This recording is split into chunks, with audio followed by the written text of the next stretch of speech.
Picture a morning like any other. Steam rises from coffee cups in kitchens across the world. Children board yellow school buses. Commuters scroll through their phones, half awake.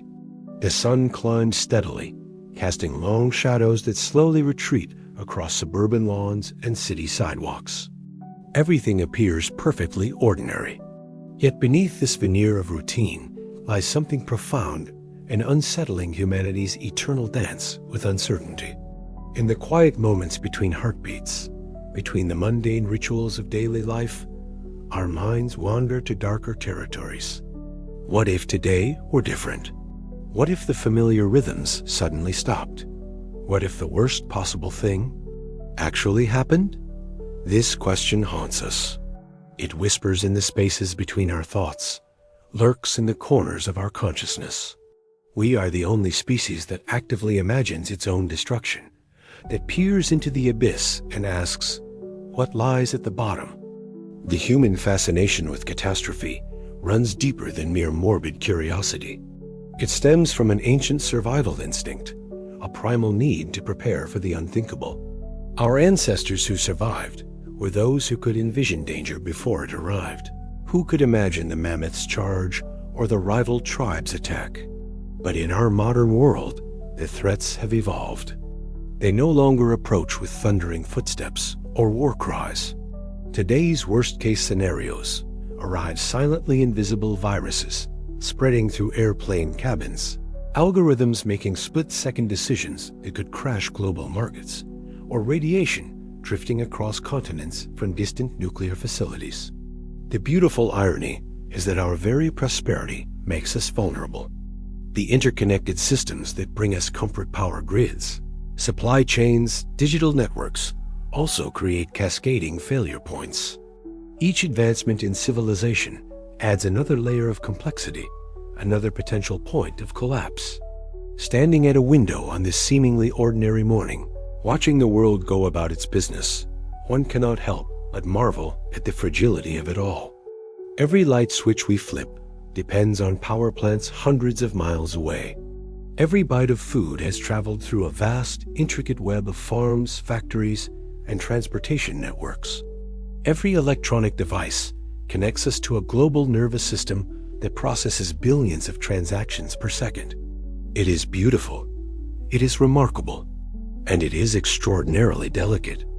The ancient Greeks had a word for this: hubris, the pride that comes before the fall. They understood that the higher we build our towers, the farther we have to fall. They knew that the gods, or fate, or simple chaos delighted in humbling those who grew too comfortable in their achievements. Perhaps this is why we are drawn to disaster stories, to apocalyptic films and dystopian novels. They serve as a pressure release valve for our deepest anxieties. They allow us to explore our fears safely, to walk through the valley of the shadow of destruction and emerge intact. But what if these stories are more than entertainment? What if they are rehearsals, mental simulations that prepare us for possibilities we dare not speak aloud in polite company? The truth is, worst-case scenarios are not failures of imagination. They are glimpses of probability. In a universe governed by entropy, where chaos increases and order requires constant energy to maintain, catastrophe is not the exception, it is the rule. Every civilization that has ever existed has asked this same question: what is the worst that could happen? The Mayans watched their cities empty and wondered. The Romans felt their empire crumble and questioned what went wrong. The inhabitants of Easter Island looked around at their bare landscape and faced the consequences of their choices. We are not different. We are not exempt. We are simply the latest chapter in an ongoing story of rise and potential fall. As the morning sun climbs higher, casting shorter shadows, the question remains suspended in the air like morning mist. It will follow us through our day, whisper to us in quiet moments, and visit us again tomorrow. Because asking, what's the worst-case scenario, is not about being pessimistic or paranoid. It is about being human curious, concerned, and ultimately hopeful that by imagining the darkness, we might find our way to the light. Long before modern civilization built its towers of glass and steel, the Earth itself was already composing symphonies of destruction. History is littered with moments when the worst-case scenario became reality, when entire civilizations faced their ultimate tests and sometimes failed them completely. Around 1600 BCE, on a peaceful island in the Aegean Sea, the Minoan civilization was thriving. Their capital, Akrotiri, was a marvel of Bronze Age engineering.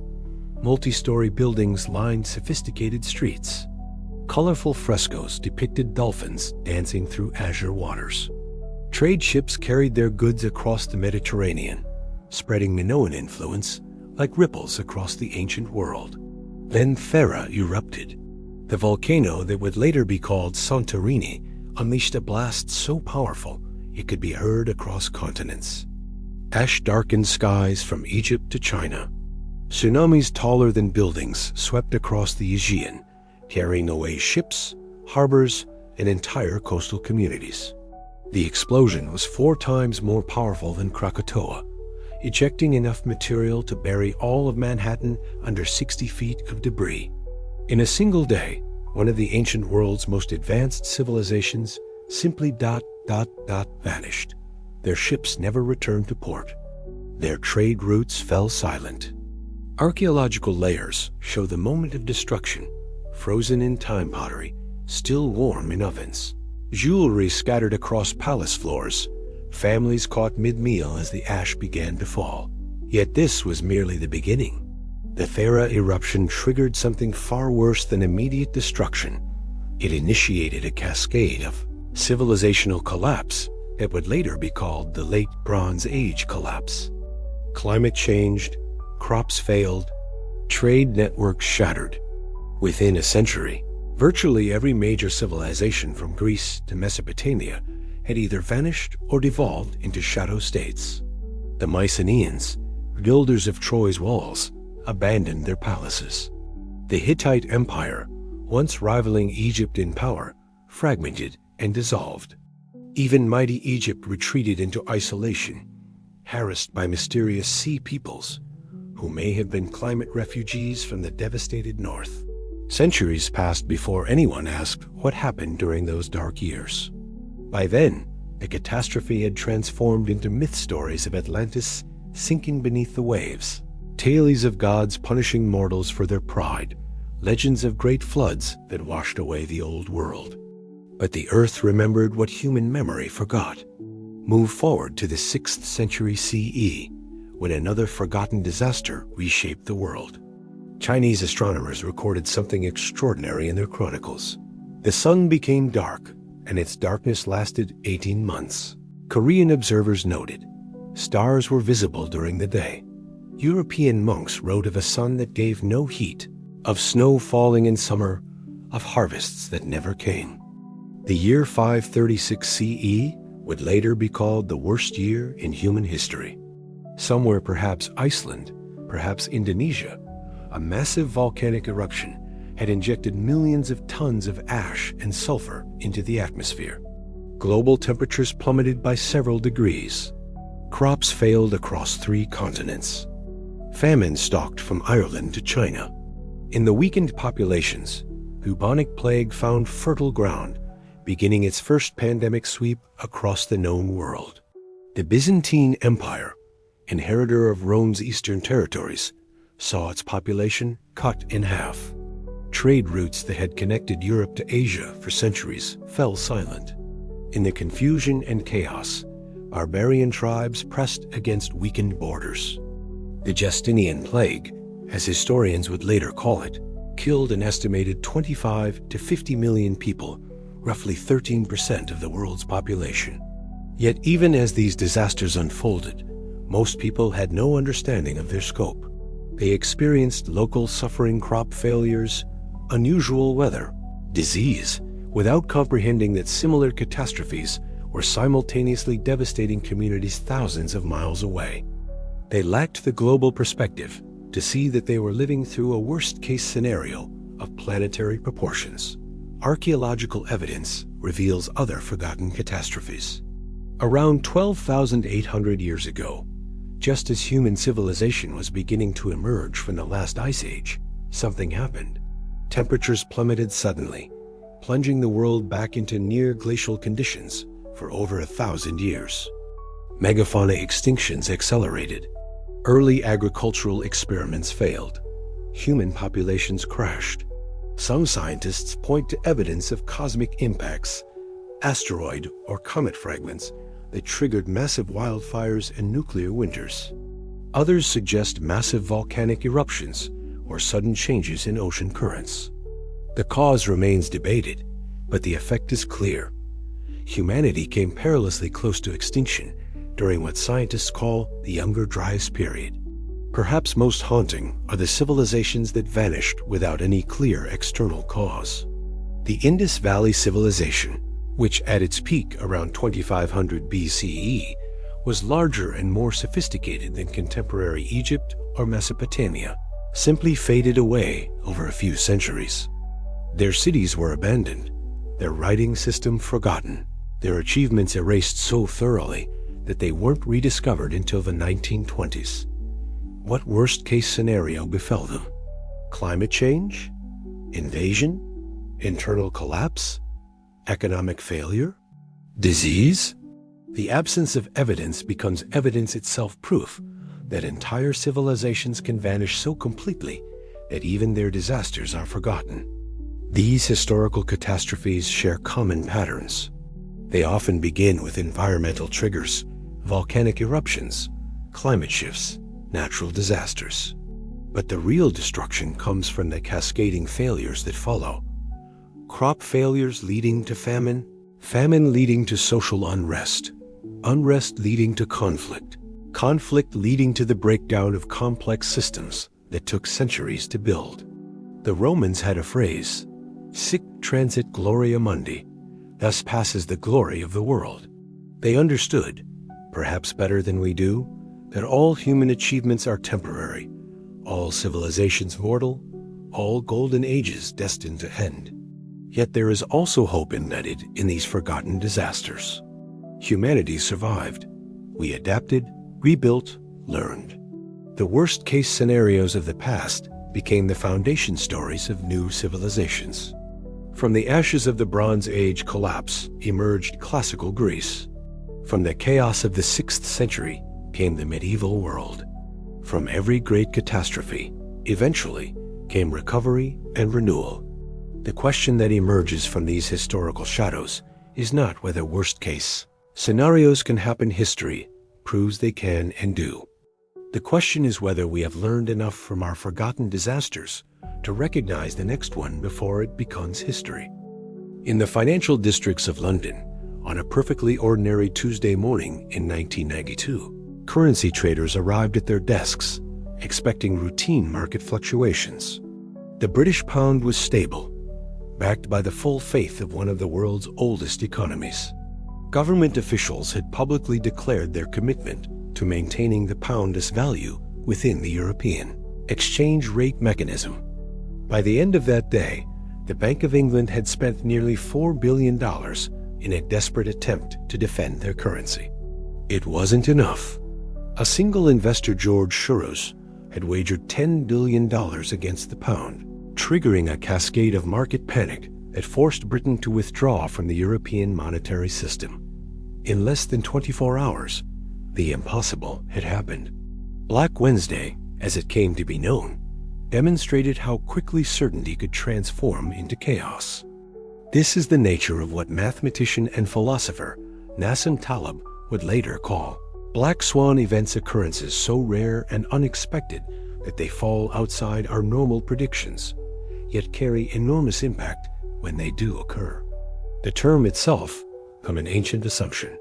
For thousands of years, Europeans believed all swans were white, until Dutch explorers discovered black swans in Australia, shattering a certainty that had seemed absolute. The human mind struggles with black swan events because we are pattern-seeking creatures living in a world where the most significant events often have no discernible patterns. We excel at recognizing routine dangers, the predator stalking through familiar hunting grounds, the seasonal flood that arrives with predictable timing. But we struggle with unprecedented threats that emerge from combinations of factors never before encountered. Consider the morning of September 11, 2001. Airport security was designed around historical patterns of hijacking demands for ransom or political concessions, negotiations, eventual resolution. No one had seriously modeled a scenario where hijackers would use commercial aircraft as guided missiles, targeting symbolic buildings rather than seeking traditional outcomes. The security systems in place were perfectly adequate for preventing the last hijacking, but completely unprepared for an entirely new category of attack. Black Swan events share several characteristics that make them particularly dangerous to complex civilizations. They emerge from the intersection of multiple systems, technological, social, economic, political, in ways that no single expert can fully anticipate. A computer scientist might understand software vulnerabilities. An economist might grasp market dynamics. A psychologist might comprehend human behavior. But the catastrophic intersection of all three requires a perspective that transcends individual expertise. The 2008 financial crisis exemplifies this intersection perfectly.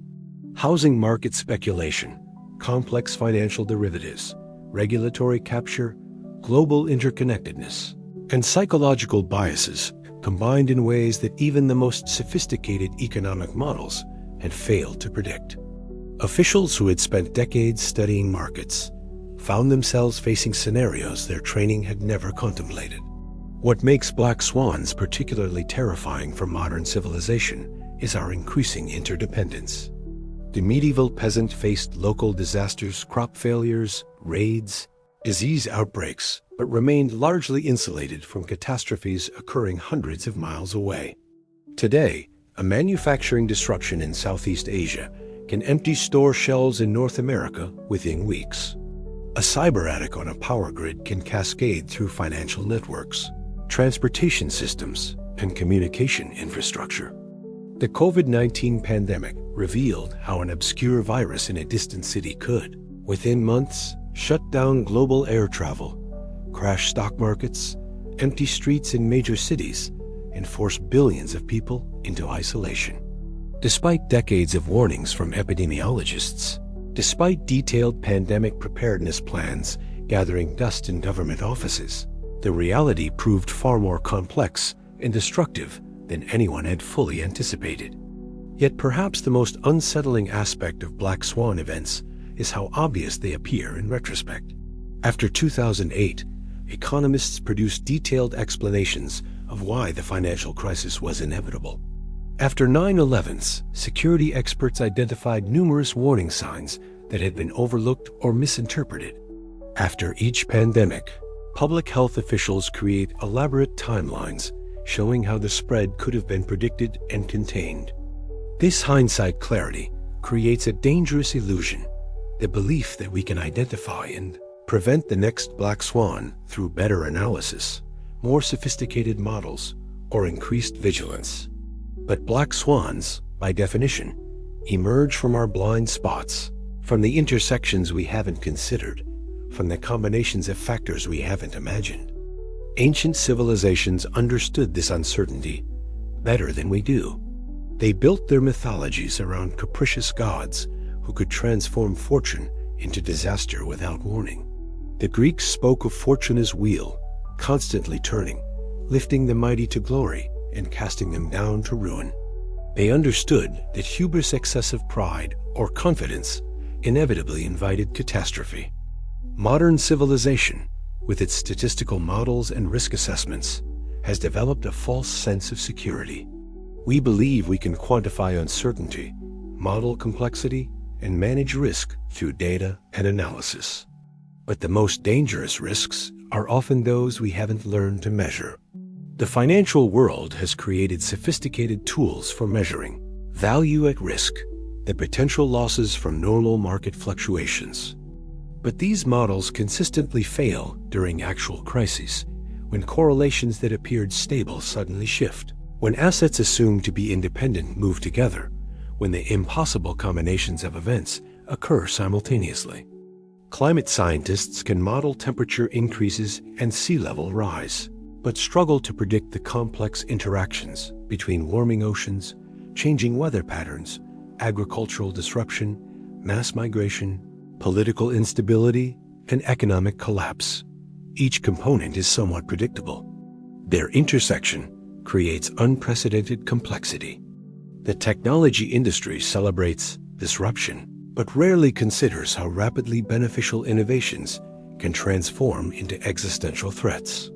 Social media platforms designed to connect people have become vectors for misinformation and social fragmentation. Artificial intelligence systems intended to improve efficiency may soon surpass human capabilities in unpredictable ways. As we stand at the intersection of multiple accelerating trends: artificial intelligence, genetic engineering, climate change, global interconnectedness, we face the possibility of black swan events, larger and more consequential than any in human history.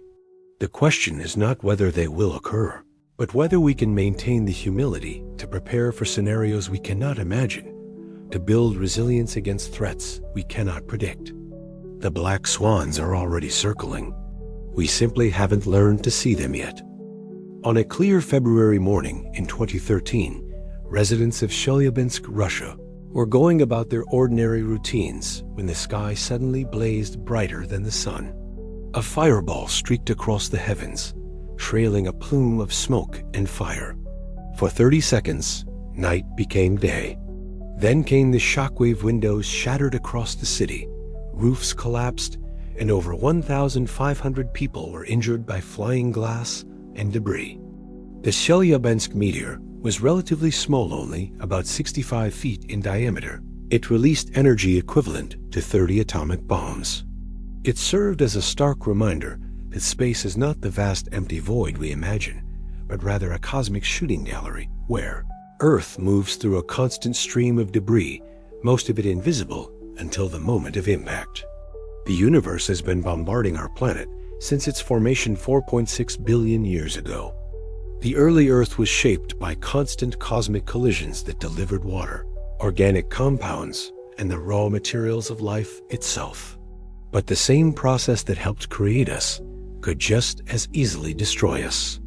66 million years ago, an asteroid roughly 6 miles in diameter slammed into what is now the Yucatan Peninsula.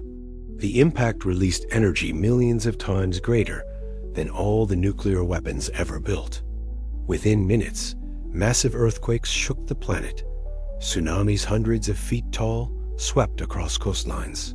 Debris launched into the atmosphere rained back down as a global firestorm. The sun disappeared behind a curtain of dust and ash that persisted for months. The dinosaurs, who had ruled the Earth for over 160 million years, vanished in what geologists call the blink of an eye. 3/4 of all species went extinct. The impact changed not just the climate, but the entire evolutionary trajectory of life on Earth. Today, astronomers track thousands of near-Earth objects, asteroids, and comets whose orbits bring them uncomfortably close to our planet.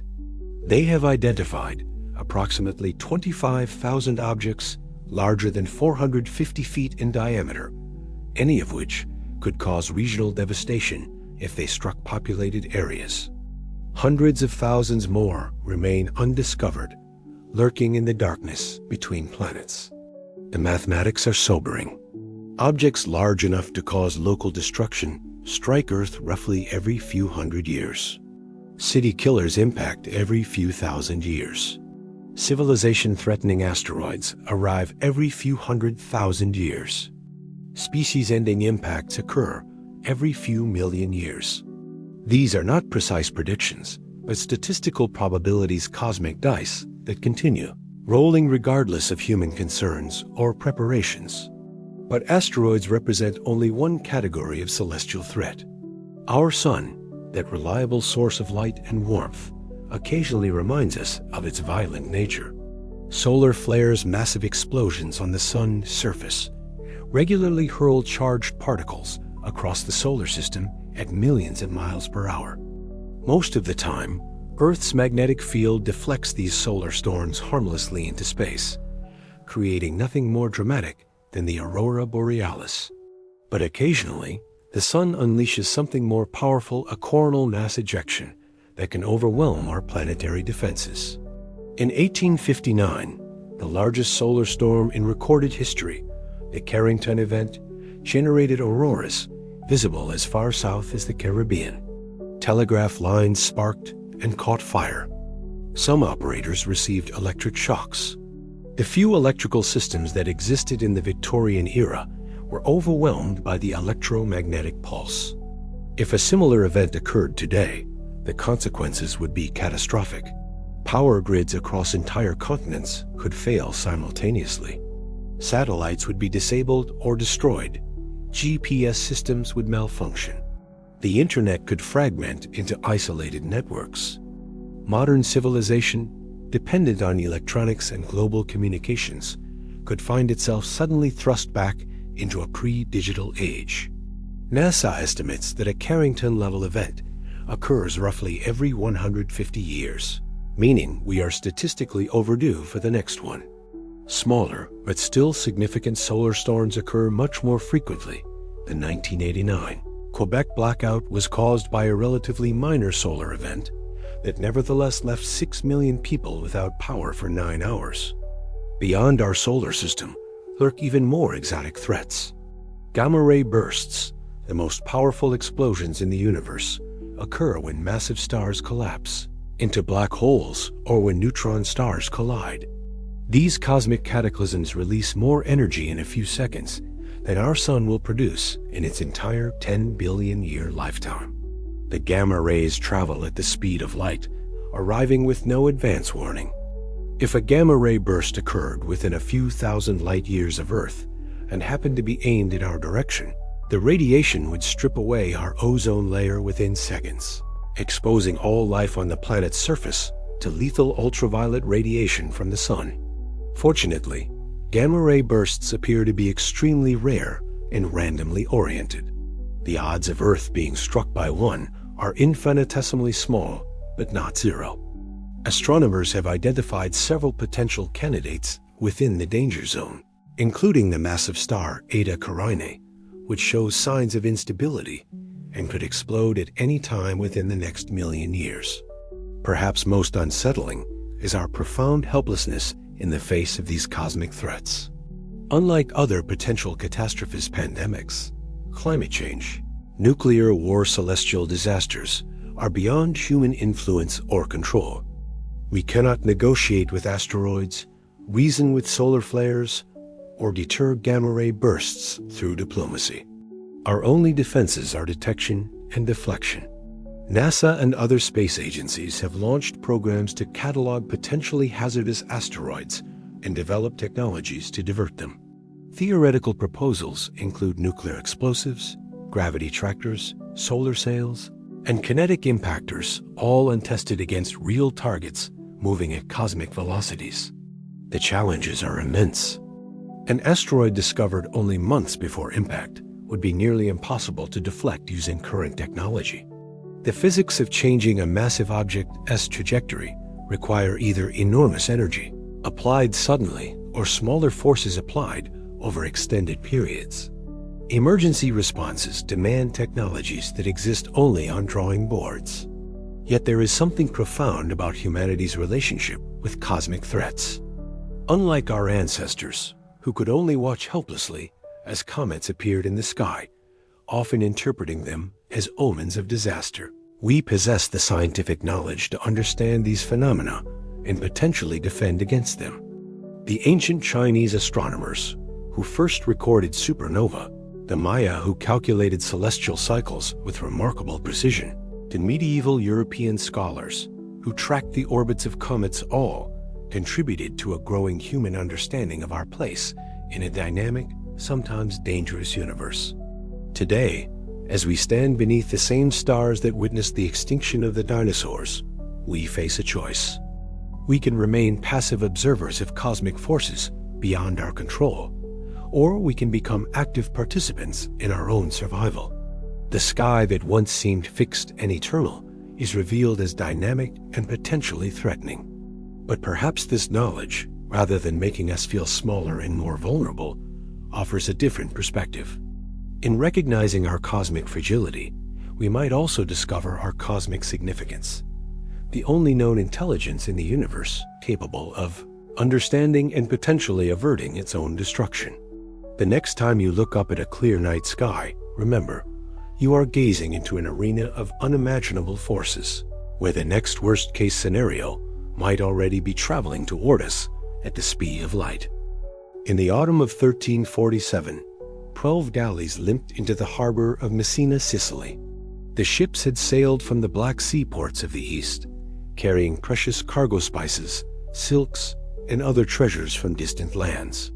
But they also carried something else, something invisible and infinitely more valuable to the microorganisms that had stowed away in the ship's holds. Most of the sailors were already dead. Those still alive were covered in black boils, coughing blood, delirious with fever. The harbor authorities tried to turn the ships away, but it was already too late.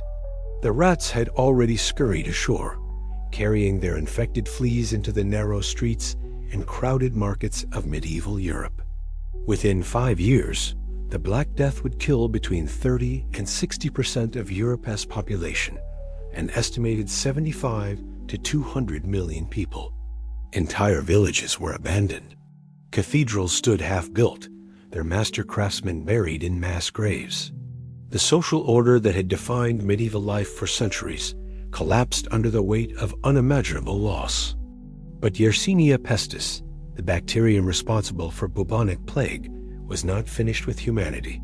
It would return again and again in 1665, in Hong Kong in 1894, in outbreaks that continue to this day in Madagascar, the Democratic Republic of Congo, and even occasionally in the American Southwest.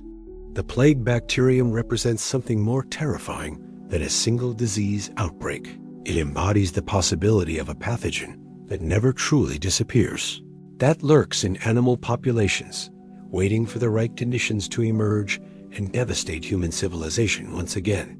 This is the nightmare scenario that keeps epidemiologists awake at night, the plague that never ends, the disease that adapts faster than we can respond, the pathogen that turns our greatest strength, our interconnected global civilization, into our greatest vulnerability.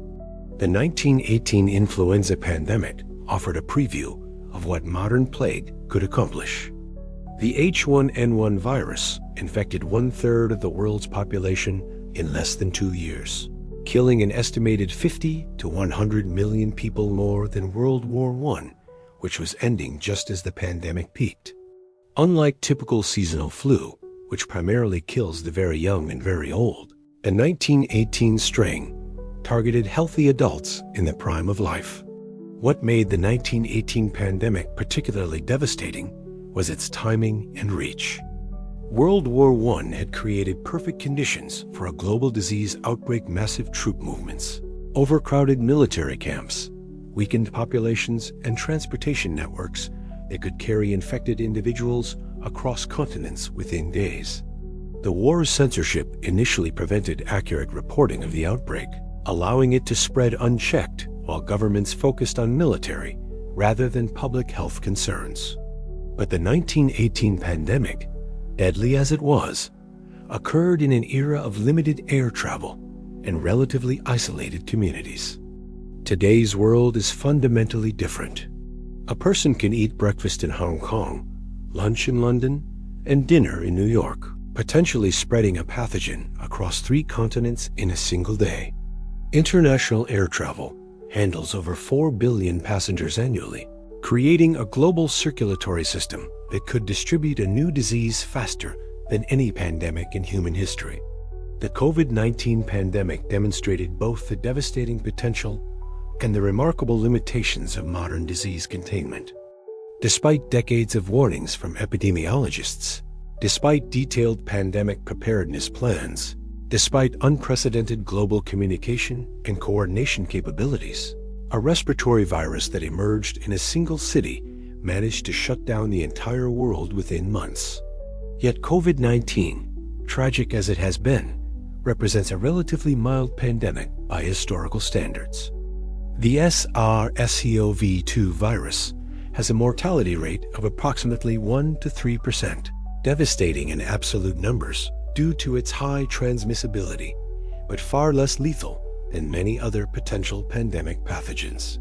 Epidemiologists' worst-case scenarios involve diseases that combine high transmissibility with much higher mortality rates. The H5N1 avian influenza virus, for example, kills approximately 60% of people it infects, but fortunately does not spread easily between humans. The Middle East Respiratory Syndrome, MERS, coronavirus kills about 35% of its victims, but also has limited human-to-human transmission. The nightmare scenario is a pathogen that evolves or is engineered to combine the transmissibility of COVID-19 with the lethality of H5N1 or MERS.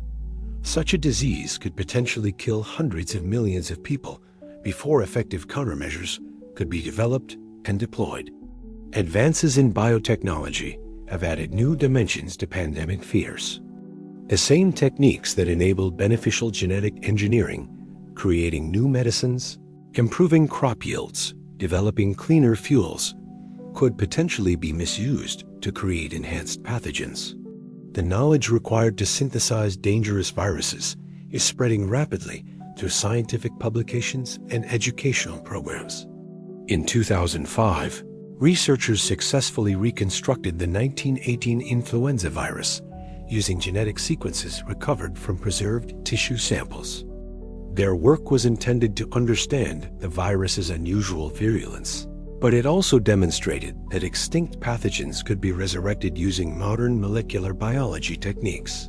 If the 1918 virus could be reconstructed from century-old tissue samples, what other deadly pathogens might be recoverable from even older biological materials? The permafrost of Siberia and Alaska, now melting due to climate change, contains the preserved remains of humans and animals who died from various diseases over thousands of years. As these frozen biological archives thaw, they could potentially release pathogens that have been dormant for millennia, diseases against which modern human populations have no immunity. In 2016, an unusually warm summer in Siberia thawed a reindeer carcass that had been frozen for over 75 years, releasing anthrax spores that infected dozens of people and killed thousands of reindeer. If anthrax can survive decades in frozen conditions, what other pathogens might be waiting in the world's melting ice? But perhaps the most troubling aspect of pandemic threats is their tendency to exploit the very features of modern civilization that we consider most beneficial. Global trade networks that bring us exotic foods and consumer goods also create pathways for exotic diseases. Urban concentrations that enable cultural and economic dynamism also create ideal conditions for disease transmission. Medical facilities that save millions of lives can become amplification centers during outbreaks if proper protocols are not followed. The interconnectedness that enables instant global communication during health emergencies also enables the rapid spread of misinformation and conspiracy theories that can undermine public health responses. Social media platforms that help coordinate relief efforts can simultaneously spread panic, promote ineffective treatments, and encourage dangerous behaviors. Yet history also provides reasons for hope. Humanity has successfully eliminated smallpox through coordinated vaccination campaigns. We have nearly eradicated polio. We have developed effective treatments for diseases that were death sentences just decades ago. The same scientific capabilities that create new pandemic risks also provide unprecedented tools for surveillance, prevention, and treatment. Modern molecular biology can identify new pathogens within days rather than months. Global communication systems can alert health authorities to emerging outbreaks in real time. Manufacturing capabilities can produce billions of doses of vaccines and treatments faster than ever before. The question is whether our defensive capabilities can evolve as rapidly as the threats we face. In the ongoing arms race between human ingenuity and microevolution, the stakes could not be higher. The next pandemic might not give us the luxury of learning from our mistakes. Somewhere in the world today, in a hospital, a laboratory, a livestock farm, a thawing patch of permafrost, or the body of a single infected individual, the next pandemic pathogen may already be evolving, adapting, preparing for its moment to emerge and test our civilization's resilience once again. The plague never truly ends. It only waits. The last mammoth died alone on Wrangel Island 4,000 years ago. As Egyptian pharaohs built their pyramids and Mesopotamian cities flourished, this solitary giant wandered across an Arctic island that was shrinking with each passing season. The ice was retreating, the tundra transforming into unfamiliar landscapes. Climate change had already claimed the vast herds that once thundered across northern continents. Now it claimed the final survivor. The mammoth extinction offers a preview of what climate collapse looks like, not dramatic catastrophe, but gradual strangulation. Ecosystems shift, migration routes disappear, food sources dwindle. Species that survived ice ages and volcanic eruptions finally succumb to the steady pressure of a changing world. Today, as atmospheric carbon dioxide reaches levels not seen in millions of years, scientists warn that we may be approaching our own Wrangel Island moment, a point where gradual change becomes irreversible collapse. Climate scientists speak in careful, measured terms about tipping points, critical thresholds beyond which climate systems flip into new, potentially unstable states. But beneath their technical language lies a terrifying possibility that our planet as climate could change so rapidly and dramatically that human civilization becomes impossible to maintain. The paleoclimate record reveals how quickly the Earth can transform. Ice core data from Greenland shows that during past climate transitions, average temperatures in the North Atlantic region could change by 10 degrees Celsius within a single decade. Rainfall patterns shifted across continents. Ocean currents that had flowed in the same patterns for thousands of years suddenly changed course or shut down entirely. These dramatic shifts occurred during natural climate variations, when carbon dioxide levels changed gradually over thousands of years. Today, human activities are increasing atmospheric carbon dioxide at a rate roughly 100 times faster than natural processes. We are conducting an unprecedented experiment with the only planet we have, pushing climate systems toward thresholds that have never been crossed during human existence. The most immediate threat comes from what scientists call feedback loops, processes that amplify initial changes, creating runaway effects that become increasingly difficult to reverse. As Arctic ice melts, darker ocean water absorbs more sunlight than reflective ice, accelerating warming. As permafrost thaws, it releases methane and carbon dioxide that have been locked in frozen soils for thousands of years, further accelerating atmospheric warming. The Amazon rainforest, which has absorbed billions of tons of carbon dioxide and helped stabilize regional climate for millions of years, appears to be approaching a tipping point where large portions could transform from forest to savanna within decades. The loss would release enormous quantities of stored carbon while eliminating one of Earth's most important sinks. But the true worst-case scenarios emerge when multiple tipping points interact. Computer models suggest that crossing certain thresholds, Arctic ice loss, Amazon dieback, permafrost melting, could trigger cascading effects that push the entire Earth system into what scientists call a hothouse state. Average global temperatures could rise by 4, 5, or even 6 degrees Celsius above pre-industrial levels, transforming the planet into something unrecognizable. Such warming would render large portions of currently inhabited areas uninhabitable. The Persian Gulf region, where summer temperatures already approach the limits of human survival, could become lethal for anyone without air conditioning. Parts of India, Pakistan, and Bangladesh, home to over 1 billion people, could experience wet bulb temperatures that make it impossible for the human body to cool itself through sweating. Agricultural systems would face unprecedented stress. The grain-producing regions that currently feed the world, the American Midwest, the Ukrainian steppes, the Indo-Gangetic Plain, could experience prolonged droughts or destructive flooding. Ocean acidification, caused by increased carbon dioxide absorption, could collapse marine food webs that billions of people depend upon for protein. Sea level rise, while gradual, would be inexorable. Even if all greenhouse gas emissions stopped immediately, thermal expansion of warming oceans and continued ice sheet melting would continue for centuries.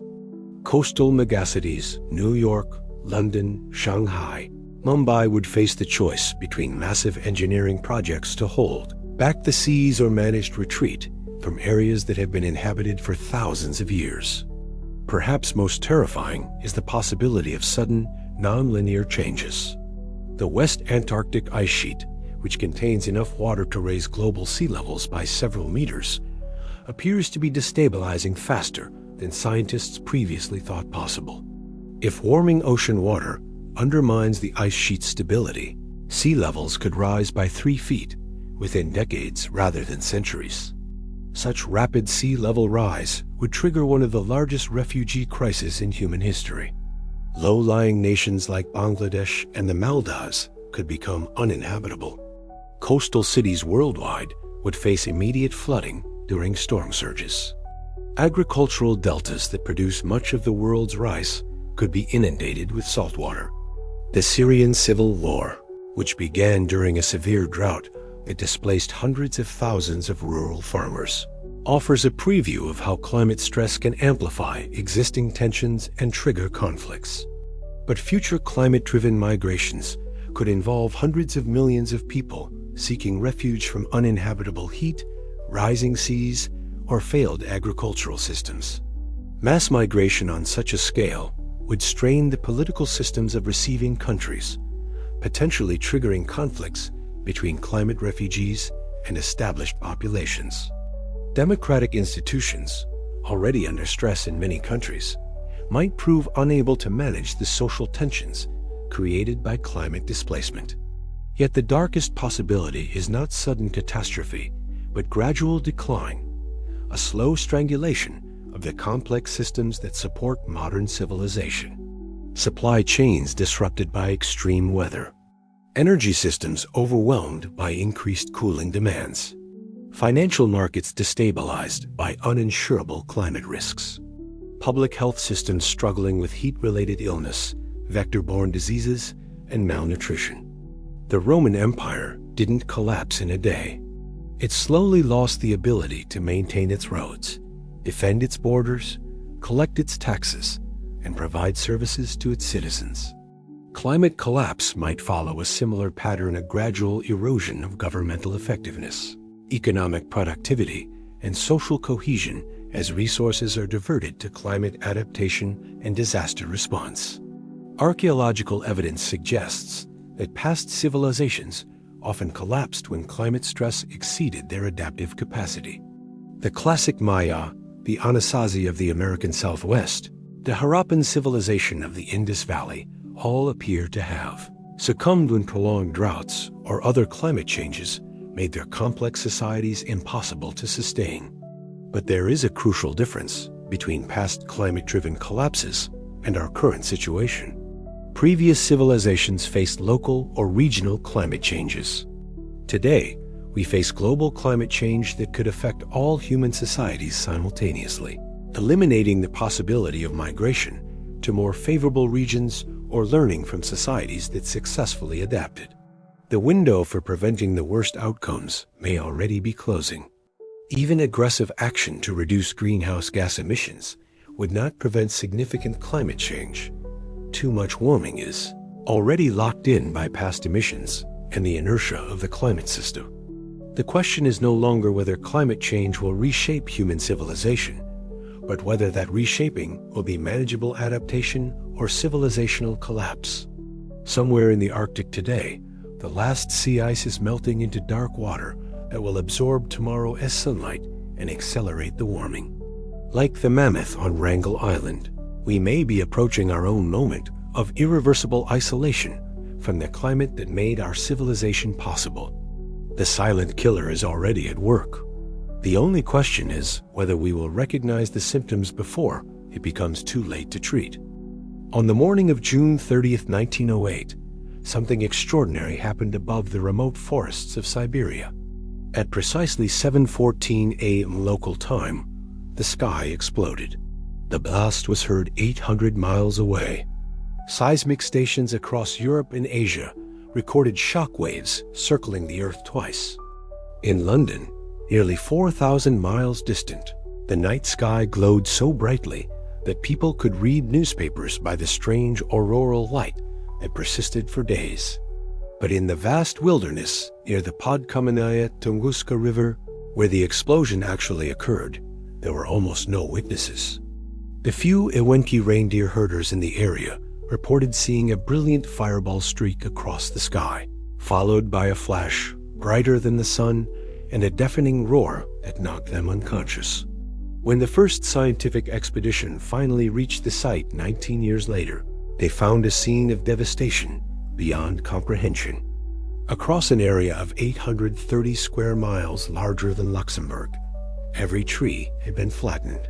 80 million trees lay arranged in a radial pattern, their tops pointing away from the explosion's center like compass needles, indicating some cosmic ground zero. Yet at the very center of this destruction, investigators found something puzzling. A small group of trees still standing upright, stripped of their branches, but otherwise intact. It was as if the blast had come from directly above, creating a cone of destruction that left the immediate ground zero strangely preserved. More mysteriously, they found no crater, no fragments of meteorite or asteroid, no evidence of any physical object that could have caused such devastation. The forest had been obliterated by something that had apparently vanished without leaving a trace. For over a century, the Tunguska event has defied complete explanation. The scientific consensus suggests it was caused by an asteroid or comet fragment, perhaps 200 feet in diameter, that exploded in the atmosphere before reaching the ground. The airburst would explain the lack of a crater and the unique pattern of destruction. But the absence of definitive physical evidence has allowed more exotic theories to flourish. Some researchers have proposed that it was caused by a natural nuclear explosion, a rare concentration of uranium, or other radioactive materials that achieved critical mass. Others suggest it was a micro-black hole that passed through the Earth, annihilating matter as it traveled. More controversial theories point to evidence of increased radioactivity in tree rings from the period, unusual growth patterns in vegetation near the blast site, and eyewitness accounts of strange lights and phenomena before and after the explosion. Some investigators claim the event was caused by the explosion of an extraterrestrial spacecraft, either an accidental crash or a deliberate demonstration of alien technology. What makes Tunguska particularly unsettling is not just the scale of destruction, but the randomness of its location. If the same explosion had occurred over London, New York, or any major city, it would have killed millions of people and changed the course of history. Instead, it happened over one of the most sparsely populated regions on Earth, witnessed by perhaps a dozen people. This geographic accident raises uncomfortable questions about our vulnerability to cosmic threats. The Tunguska blast released energy equivalent to 185 Hiroshima bombs. Objects of similar size pass close to Earth several times per year, usually detected only after they have already made their closest approach. Most burn up harmlessly in the atmosphere, creating spectacular meteor showers. But occasionally, as Tunguska demonstrates, they penetrate deep enough to cause serious damage. The event also highlights the fragility of our historical knowledge. Despite occurring in the modern era, when global communications, scientific institutions, and international travel were well established, the Tunguska explosion remained almost unknown outside Russia for decades. If a similar event occurred today in a remote region, would we understand it any better? Recent satellite data has revealed that small Tunguska-scale explosions occur in Earth's atmosphere more frequently than previously thought, perhaps once every few centuries rather than once every few millennia. Most happen over oceans or unpopulated areas and go largely unnoticed. But as human population and infrastructure spread across the globe, the chances of such an explosion occurring over a populated area steadily increase. The Tunguska event serves as a reminder that catastrophe can arrive without warning, from directions we're not watching, with consequences we cannot predict. It demonstrates how a single moment one cosmic accident in an empty forest can reshape our understanding of the dangers lurking in apparently peaceful skies. More than a century after the explosion, the Tunguska site remains active in the imagination of researchers and theorists. Trees have regrown in the blast zone, creating a forest that appears normal except for the unusual genetics and growth patterns that some claim still reflect the mysterious influence of that morning in 1908. The Owenki people who witnessed the event incorporated it into their oral traditions, describing it as the work of angry spirits or cosmic forces beyond human understanding. In their interpretation, Tunguska was not a random accident, but a warning, a demonstration of powers that could return at any time to remind humanity of its place in a vast and dangerous universe. Perhaps they were right. Perhaps Tunguska was not just an isolated incident, but a preview, a gentle reminder of the forces that surround us, mostly invisible, occasionally devastating, always present just beyond the edge of our perception. The forest has grown back. The shock waves have long since dissipated, but the mystery remains, hanging in the Siberian air like morning mist, a question mark written across the taiga in the language of fallen trees. In a nondescript office building in London, a computer program called Flash Crash began making thousands of trades per second on May 6, 2010. Within minutes, algorithmic trading systems across the world were responding to its actions, creating a cascade of automated buying and selling that human operators could barely comprehend, much less control. In less than 5 minutes, nearly $1 trillion in market value vanished. The Dow Jones Industrial Average plunged over 600 points before recovering just as mysteriously. Individual stocks swung wildly. Shares of Accenture dropped from $40 to 1 penny before bouncing back. The entire episode, later dubbed the Flash Crash, demonstrated how algorithms operating at superhuman speeds could destabilize systems that had taken decades to build. The machines had acted rationally, following their programming perfectly. But their rational actions, amplified by speed and scale beyond human oversight, had created an outcome that no human had intended or predicted. This is the paradox at the heart of our relationship with artificial intelligence. We create systems to serve us, but as they become more capable, they may develop goals and methods that diverge from our own in ways we cannot anticipate or control. The fear of artificial intelligence uprising is as old as the concept itself. Mary Shelley's Frankenstein, written in 1818, explored what happens when human creation develops agency beyond its creator's intentions. Karel Zapek's 1920 play, R.U.R., introduced the word robot and depicted artificial workers eventually revolting against their human masters. But contemporary AI presents threats more subtle and potentially more dangerous than the dramatic robot rebellions of science fiction. Today, as artificial intelligence systems don't need consciousness or malevolent intent to cause catastrophic harm, they merely need to optimize for goals that seem reasonable but are imprecisely defined.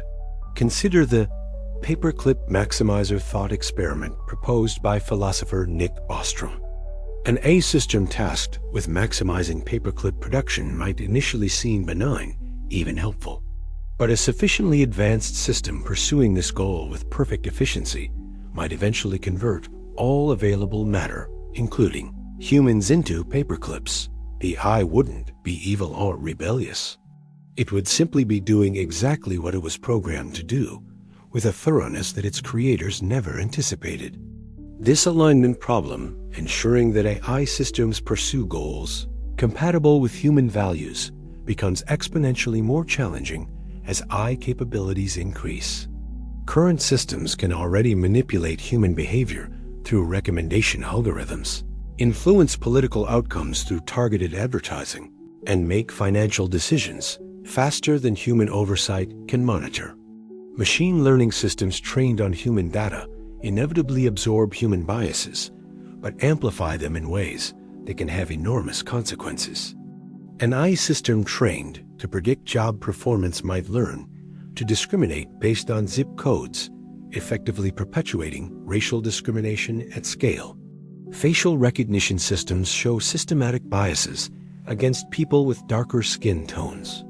Criminal justice algorithms demonstrate clear disparities in their treatment of different demographic groups. But these current problems pale beside the potential risks of artificial general intelligence.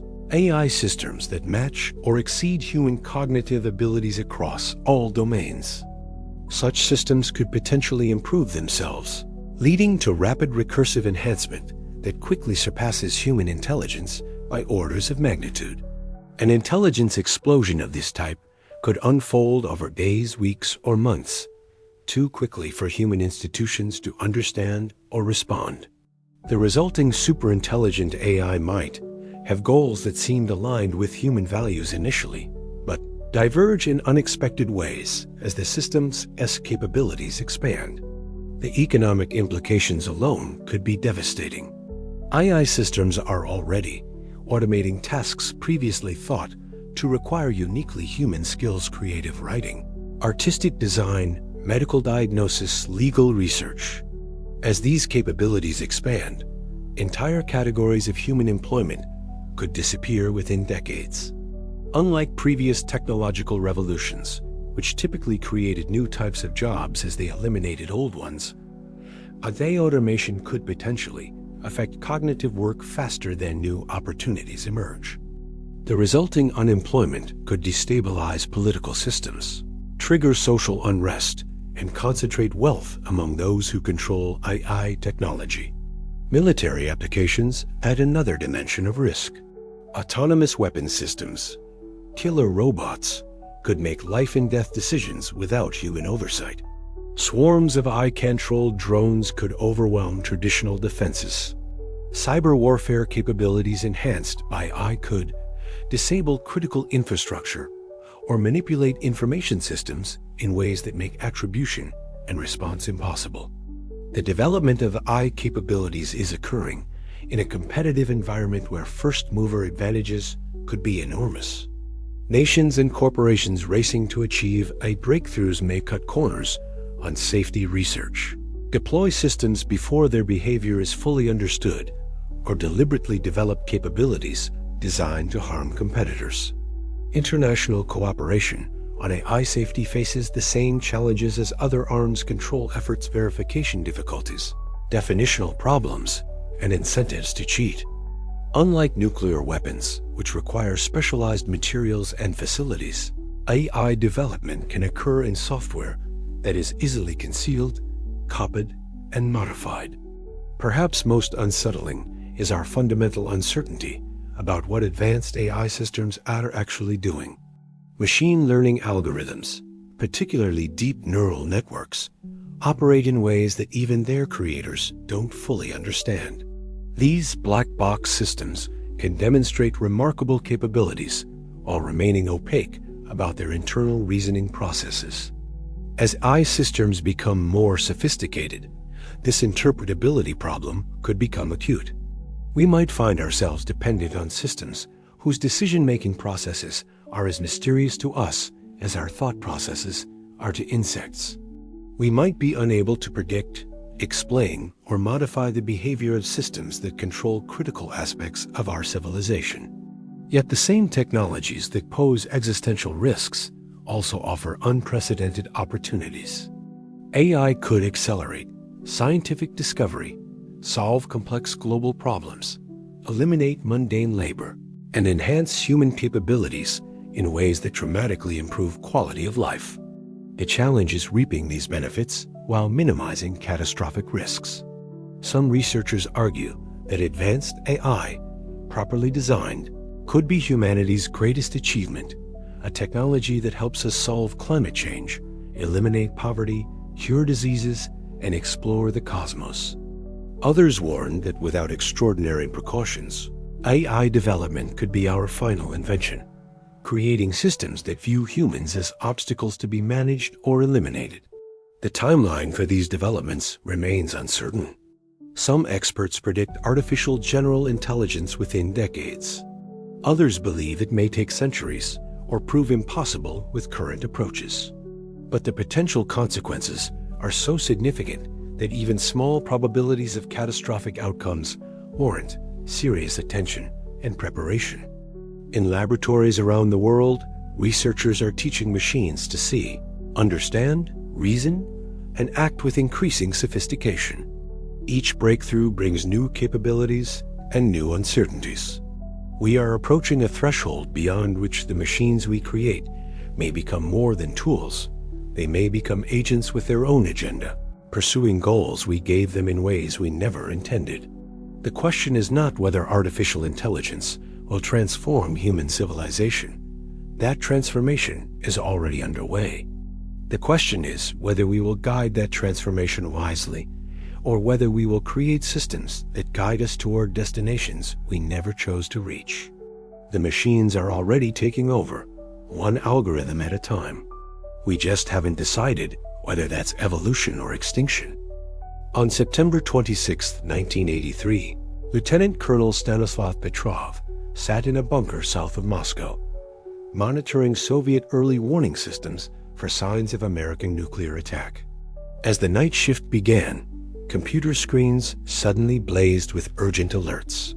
Satellites had detected multiple intercontinental ballistic missiles launched from the United States, their trajectories aimed at Soviet territory. Protocol was clear.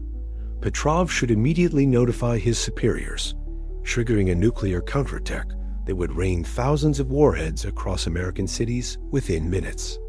The doctrine of mutually assured destruction demanded swift retaliation to prevent the enemy from achieving decisive first strike advantage. But something felt wrong. The attack appeared too small, only 5 missiles, instead of the massive coordinated strike that American doctrine would logically require. Petrov made a decision that may have saved human civilization. He reported the alerts as a false alarm. He was right. Sunlight reflecting off clouds had fooled the satellite sensors into detecting phantom missiles. But for several terrifying minutes, the fate of the world had rested on one man's intuition that the computers were lying. This incident, kept secret for years, reveals how close humanity has come to nuclear annihilation, not through deliberate aggression, but through technical failures, miscommunications, and the hair-trigger nature of systems designed to respond to attack within minutes. The Cuban Missile Crisis of 1962 brought the world even closer to nuclear war. As American destroyers tracked Soviet submarines in the Caribbean, one submarine B-59 lost contact with Moscow and came under pressure from depth charges. The submarine's captain, believing war had already begun, ordered the launch of a nuclear torpedo. Only the refusal of Deputy Brigade Commander Captain Ivan Savitsky prevented the launch that could have triggered global nuclear war. Unknown to American forces, Soviet submarines in the area carried nuclear torpedoes with yields equivalent to the Hiroshima bomb. A single decision by a Soviet naval officer, made in the depths of the ocean while under attack, could have escalated a regional crisis into worldwide catastrophe. These near misses represent only the incidents we know about.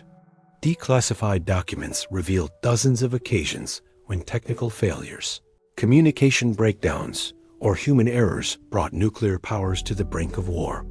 In 1995, Russian radar operators detected the launch of a scientific rocket from Norway, but initially interpreted it as a U.S. submarine-launched ballistic missile.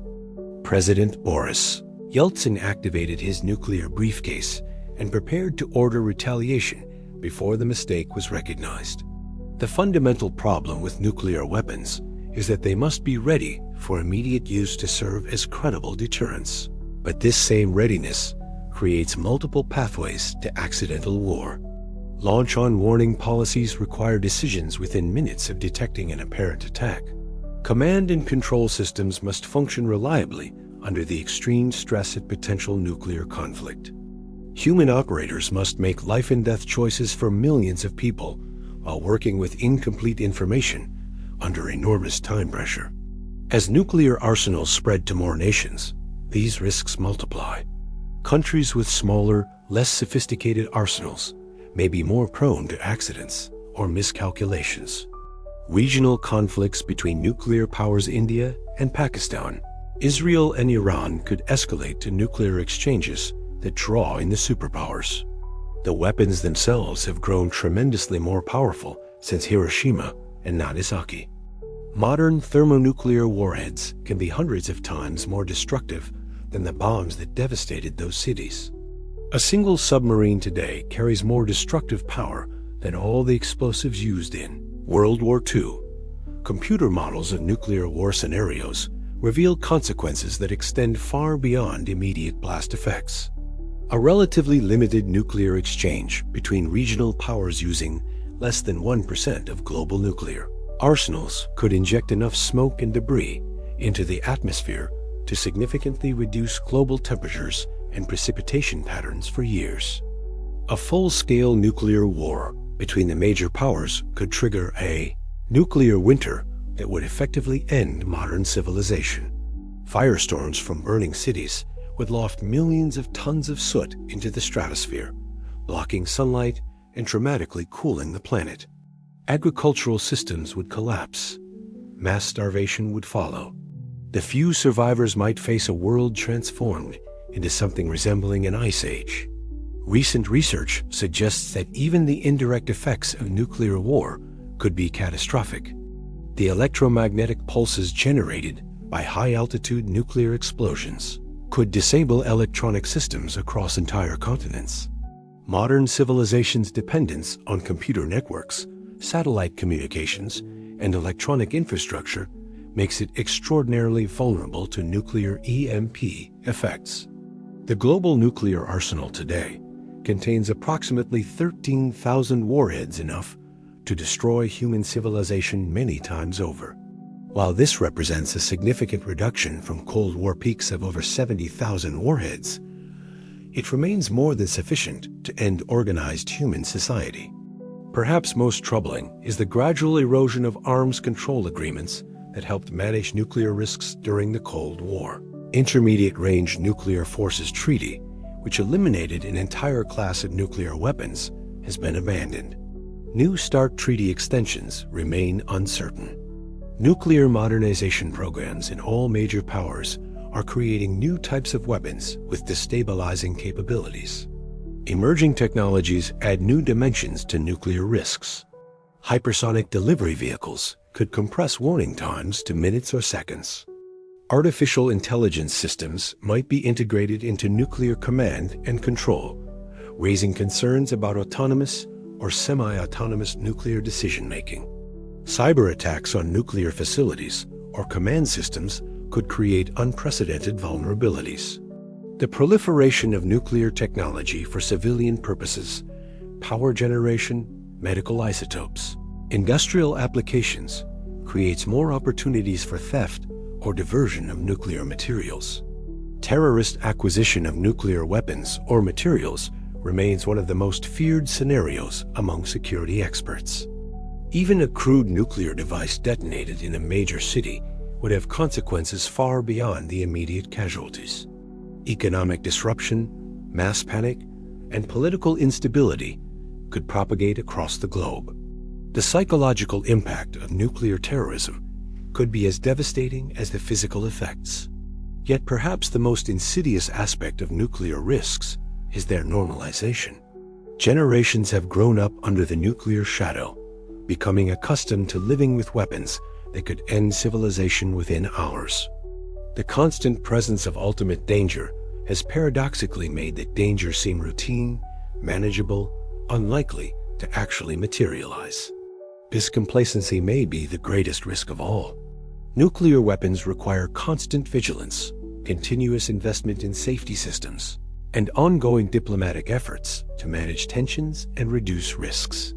When societies become comfortable with nuclear weapons, when they stop actively working to reduce nuclear dangers, the probability of catastrophic accidents or intentional use gradually increases. The atomic scientists who created the first nuclear weapons understood the magnitude of what they had unleashed. J. Robert Oppenheimer famously quoted the Bhagavad Gita upon witnessing the first nuclear test. "Now I am become death, destroyer of worlds." Many of the Manhattan Project scientists spent the rest of their lives working to control or eliminate the weapons they had created. Today, as nuclear weapons become more sophisticated and nuclear-armed nations engage in increasingly complex geopolitical competitions, their warning echoes across the decades. The technology exists to end human civilization in an afternoon. The delivery systems can reach any point on Earth within minutes. The command systems operate under policies that prioritize speed over deliberation. Somewhere in the world today, officers sit in bunkers and submarines, watching computer screens for signs of incoming missiles, ready to retaliate within minutes of receiving confirmation of attack. Their vigilance protects us from nuclear war, but their very readiness makes nuclear war possible.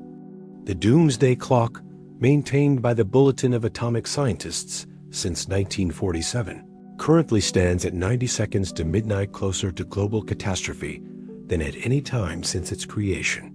The scientists who maintain this symbolic timepiece see multiple pathways to nuclear disaster converging at our current moment. Nuclear midnight approaches not with dramatic announcements or obvious warning signs, but through the gradual accumulation of risks, the slow erosion of safeguards, and the persistent human capacity for miscalculation under pressure. The next nuclear crisis may not offer the luxury of clear-thinking individuals like Stanislav Petrov to stand between civilization and catastrophe. It may unfold too quickly for human intervention, or in circumstances where the stakes are too high and the information too ambiguous for wise decision-making. The weapons wait in their silos and submarines, patient as death itself, ready to transform any regional conflict into a global funeral pyre. The question is not whether nuclear weapons will ever be used again, but whether we can maintain the extraordinary vigilance and wisdom required to prevent their use indefinitely. In the nuclear age, midnight is always approaching. We can only hope that dawn arrives first.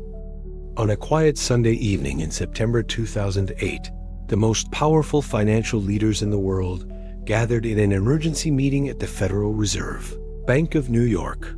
Treasury Secretary Henry Paulson, Fed Chairman Ben Bernanke, and New York Fed President Timothy Geithner stared at computer screens showing the real-time disintegration of the global financial system. Lehman Brothers, one of the oldest and most prestigious investment banks in America, was hours away from bankruptcy. But this wasn't just the failure of a single firm. It was the potential trigger for a cascade of collapses that could destroy the entire world economy within days. Credit markets had frozen solid. Banks refused to lend to each other, terrified that any counterparty might be the next to fail. Stock markets were plunging across the globe as automated trading systems amplified human panic. The commercial paper market, which finances the day-to-day operations of thousands of corporations, had effectively ceased to function. By Monday morning, the contagion was spreading faster than officials could contain it. AIG, the world's largest insurance company, needed an $85 billion bailout. Money market funds, considered among the safest investments, were breaking the buck as panicked investors rushed for the exits. Even General Electric, one of America's most stable corporations, was struggling to finance its basic operations. The officials in that room faced a terrifying realization. The complex web of financial relationships that underpinned modern civilization was unraveling in real time. Every delay, every failed rescue attempt, every bank that closed its doors brought the entire system closer to a complete breakdown that could make the Great Depression look mild by comparison. This near collapse revealed a fundamental truth about modern economic systems. They are far more fragile than they appear. The same interconnectedness that enables global prosperity also creates vulnerabilities that can transform local problems into worldwide catastrophes within hours. The 2008 financial crisis began with relatively small losses in the U.S. subprime. Mortgage market bad loans to homebuyers who couldn't afford their payments. But these mortgages had been packaged into complex securities and sold to banks, pension funds, and investors around the world. When housing prices declined, the losses propagated through the global financial system, like a computer virus spreading through interconnected networks. What made the crisis particularly dangerous was the extent to which major financial institutions had become dependent on short-term funding and highly leveraged positions. Investment banks were borrowing $30 or $40 for every dollar of capital they owned. When lenders lost confidence and demanded their money back, these institutions had no choice but to sell assets into falling markets, driving prices down further and accelerating the cycle of decline. The rescue efforts required unprecedented government intervention. Central banks around the world pumped trillions of dollars into the financial system. Governments guaranteed bank deposits, purchased toxic assets, and nationalized failing institutions. Interest rates were cut to near zero and kept there for years. Without these extraordinary measures, the global economy might have collapsed into a depression worse than the 1930s. But the 2008 crisis was merely a preview of what could happen if the fundamental vulnerabilities in the global economic system were ever fully exploited. Modern economies depend on confidence, trust, and the continuous flow of credit and information. When any of these elements breaks down, the consequences can cascade rapidly through interconnected systems. Consider the fragility of modern supply chains. A single factory closure in Asia can shut down automobile production in America within days. The COVID-19 pandemic demonstrated how quickly global trade networks could be disrupted, creating shortages of everything from semiconductors to toilet paper. Just-in-time inventory systems designed to maximize efficiency leave no buffer for unexpected disruptions. The financial system itself has become increasingly concentrated and interconnected. A handful of megabanks control the majority of global financial flows. Payment systems, clearing mechanisms, and derivative markets create dense webs of mutual dependence. The failure of a single systemically important institution could potentially trigger failures throughout the network. Currency systems add another layer of vulnerability. The US dollar serves as the world's primary reserve currency, but this privilege depends on confidence in American economic and political stability. If that confidence were ever seriously shaken by fiscal crisis, political chaos, or military defeat, the resulting flight from dollar-denominated assets could destabilize the entire global economy. Historically, major economic collapses have often preceded or coincided with political upheaval, social unrest, and international conflict. The hyperinflation of Weimar Germany helped enable the rise of Nazi fascism. The global depression of the 1930s contributed to the political instability that led to World War II. Economic desperation can make populations susceptible to extremist ideologies and authoritarian solutions. The modern global economy is more complex and interconnected than any economic system in human history. But this complexity may also make it more vulnerable to systemic failures. Computer algorithms now execute millions of trades per second, creating flash crashes and market instabilities that happen too quickly for human oversight. High-frequency trading systems can amplify small price movements into major market disruptions within minutes. Debt levels throughout the global economy have reached historically unprecedented levels. Government debt in developed countries has soared following financial crisis responses and pandemic spending. Corporate debt has reached dangerous levels as companies have borrowed heavily to finance stock buybacks and acquisitions. Consumer debt continues to grow as wage growth lags behind living costs in many countries. This debt overhang creates a deflationary bias in the global economy. Everyone is trying to pay down debt simultaneously, reducing overall spending and economic growth.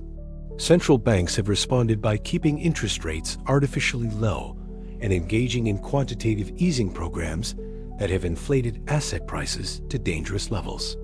The resulting asset bubbles in stocks, bonds, real estate, and alternative investments may be setting up the next financial crisis.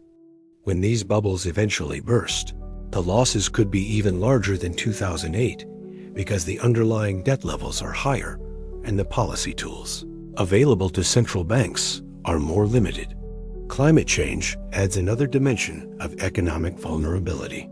Extreme weather events can disrupt supply chains, destroy infrastructure, and create massive insurance losses. Rising sea levels threaten coastal cities that serve as major economic centers. Changing precipitation patterns could affect agricultural productivity and food prices. The transition away from fossil fuels, while necessary for environmental reasons, also creates economic disruption, as entire industries and regions dependent on oil, gas, and coal face decline. The geopolitical implications of this energy transition could destabilize relationships between nations and create new sources of conflict. Technological disruption, while often beneficial in the long term, can also create short-term economic instability. Artificial intelligence and automation threaten to eliminate millions of jobs faster than new ones can be created. The economic benefits of technological progress may be captured by a small number of companies and individuals, increasing inequality and social tension. Perhaps most dangerous is the possibility of multiple crises occurring simultaneously. A pandemic, financial crisis, cyber attack, climate disaster, and political upheaval could interact in ways that overwhelm the capacity of governments and institutions to respond effectively. The complexity of these interactions makes it nearly impossible to predict how such a compound crisis would unfold. The officials who gathered in that Federal Reserve building in 2008 managed to prevent complete economic collapse through extraordinary measures, and a combination of skill, luck, and resources that might not be available during the next crisis. They bought time and stabilized the system, but they didn't eliminate the fundamental vulnerabilities that created the crisis in the first place. Somewhere in the global financial system today, the next crisis is already germinating in over-leveraged hedge funds, unstable currencies, fragile supply chains, or combinations of risks that no one has yet recognized. The interconnected systems that bring us prosperity remain as fragile as they are powerful, and the next test of their resilience may prove more challenging than anything we've experienced before. The house of cards continues to grow taller and more elaborate, supported by confidence, complexity, and the collective faith that someone, somewhere, understands how it all fits together.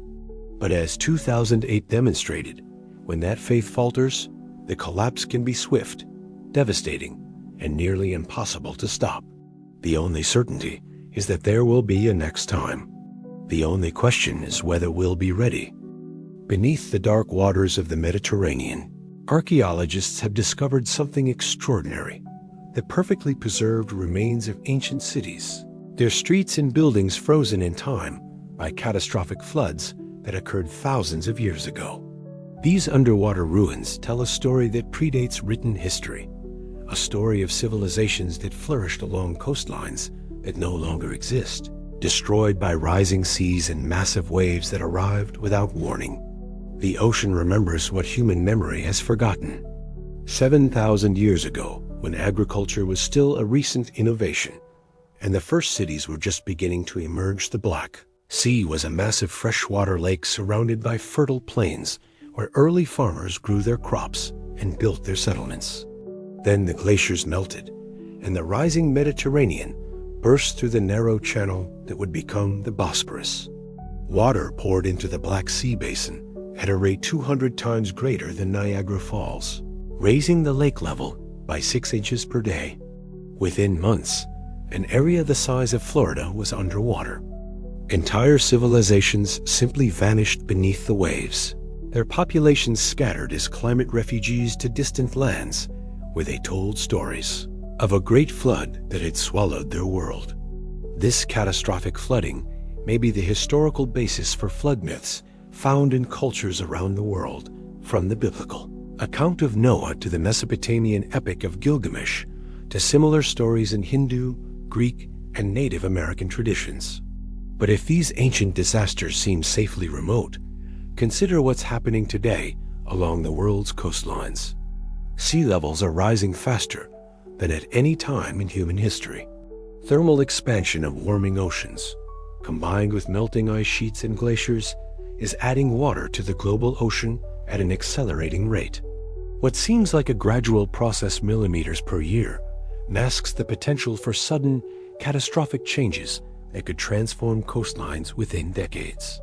The West Antarctic ice sheet, which contains enough water to raise global sea levels by 12 feet, appears to be destabilizing faster than scientists previously thought possible. Warm ocean water is flowing beneath the ice, melting it from below and undermining the massive glaciers that act as plugs holding back the ice sheet's interior. If this ice sheet collapses completely, a process that could unfold over decades rather than centuries, coastal cities around the world would face an immediate existential crisis. New York, London, Shanghai, Mumbai, Bangkok, Miami, and dozens of other major metropolitan areas would find themselves below mean high tide level. But the ocean's revenge extends far beyond gradual sea level rise. The same warming waters that threaten ice sheets are also creating conditions for mega tsunamis that could dwarf any disaster in recorded history. Off the coast of Hawaii, underwater surveys have revealed massive landslide deposits, evidence of ancient slope failures that sent portions of volcanic islands crashing into the ocean. Computer models suggest that when these underwater avalanches occurred, they generated tsunami waves over 1,000 feet high that traveled across the entire Pacific Ocean at jet aircraft speeds. Similar underwater instabilities exist today.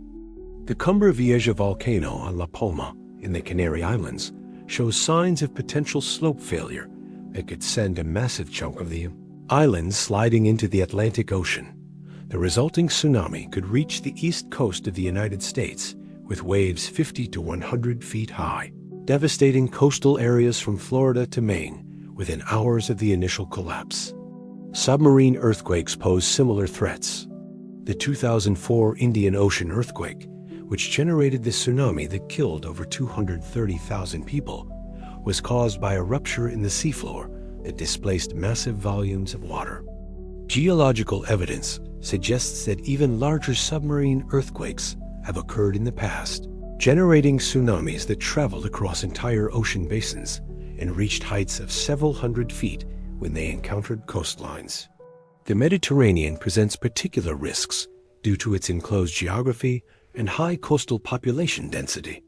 The Aegean Sea region experiences frequent earthquakes that could trigger tsunamis affecting Greece, Turkey, and surrounding countries. The Eastern Mediterranean, where tectonic activity continues to shape the landscape, could generate waves that would impact the heavily populated coastlines of Egypt, Israel, Lebanon, and Syria within hours. But perhaps the most insidious threat comes from changes in ocean chemistry itself. The world's oceans are absorbing enormous quantities of carbon dioxide from the atmosphere, gradually becoming more acidic in a process that marine biologists call the other CO2 problem. Ocean acidification is already affecting marine ecosystems at the microscopic level. Shellfish struggle to build their calcium carbonate shells in increasingly acidic water. Coral reefs, which support roughly 25% of all marine species, are experiencing massive bleaching events as warming, acidifying waters stress the symbiotic relationships that have sustained them for millions of years. The collapse of marine food webs could have cascading effects throughout the ocean system. Fish populations that billions of people depend upon for protein could crash as their food sources disappear. Oxygen-producing phytoplankton, which generate roughly half of the atmosphere's oxygen, could be severely affected by changing ocean conditions. Some scientists warn of the possibility of marine deserts, vast areas of ocean where acidification, Warming and pollution have created conditions that can no longer support most forms of marine life. These dead zones already exist in polluted coastal areas and are expanding as agricultural, runoff, and industrial pollution pour into coastal waters. The Gulf of Mexico contains a dead zone the size of New Jersey, where fertilizer runoff is creating massive algae blooms that consume all available oxygen, suffocating most marine life. Similar dead zones exist in the Baltic Sea, the Chesapeake Bay, and dozens of other coastal areas around the world. As climate change intensifies, these dead zones could merge and expand, potentially creating oceanic conditions not seen since the great extinctions of the geological past. The Permian-Triassic extinction event, 250 million years ago, the worst mass extinction in Earth's history, was associated with ocean acidification and warming that killed over 90% of marine species. Methane hydrates frozen deposits of natural gas trapped in seafloor sediments represent another potential trigger for oceanic catastrophe. As ocean temperatures rise, these deposits could destabilize rapidly, releasing massive quantities of methane into the atmosphere and accelerating global warming in a runaway feedback loop. The seafloor of the Arctic Ocean contains vast deposits of methane hydrates that are already showing signs of instability as Arctic waters warm faster than anywhere else on Earth. Sonar surveys have detected massive plumes of methane bubbling up from the seafloor, suggesting that the release process may have already begun. If these deposits destabilize rapidly, they could release enough methane to trigger catastrophic climate change within decades. Methane is a much more potent greenhouse gas than carbon dioxide over short time scales, and a massive release could push global temperatures far beyond the range that has existed during human civilization. The ocean that gave birth to all life on Earth is also capable of ending it. The same waters that moderate our climate, provide our food, and enable global transportation are now absorbing the waste products of industrial civilization and beginning to change in ways that could make them hostile to the life they once nurtured. Ancient flood myths may not be just cultural memories of past disasters. They may be prophetic visions of future catastrophes. The rising waters that swallowed the civilizations around the Black Sea represent forces that remain active today, growing stronger with each passing year as ice sheets melt and oceans warm. Standing on any coastline today, watching waves roll endlessly toward shore, it's difficult to imagine these waters as agents of destruction. But the ocean is patient, accumulating energy and chemical changes that will eventually demand release. The geological record shows that when the ocean finally acts, it acts decisively, reshaping continents and rewriting the rules of habitability. The ocean's revenge will come not as punishment for specific crimes, but as the inevitable consequence of pushing a vast, interconnected system beyond its capacity to absorb change. The only question is whether human civilization will prove as adaptable as the waters that surround us, or whether we will join the underwater ruins of forgotten cities that lie beneath the waves, silent testimony to the ocean's power to erase even the grandest human achievements. The tide is rising. The question is whether we're ready for where it's heading. In the year 536 CE, as spring arrived in the northern hemisphere, farmers across Europe noticed something profoundly wrong. The sun, which should have been growing stronger with the lengthening days, remained weak and pallid. Even at midday, it cast only feeble shadows. The light that did penetrate the strange atmospheric haze felt cold, offering no warmth to the newly planted crops. In Constantinople, the chronicler Procopius wrote with growing alarm, "The sun gave forth its light without brightness, like the moon, during the whole year." In Ireland, monks recorded that bread could not be baked because of the darkness of the sun. Chinese astronomers noted that stars remained visible throughout the day, while Korean observers reported that the sun appeared blue-green in color.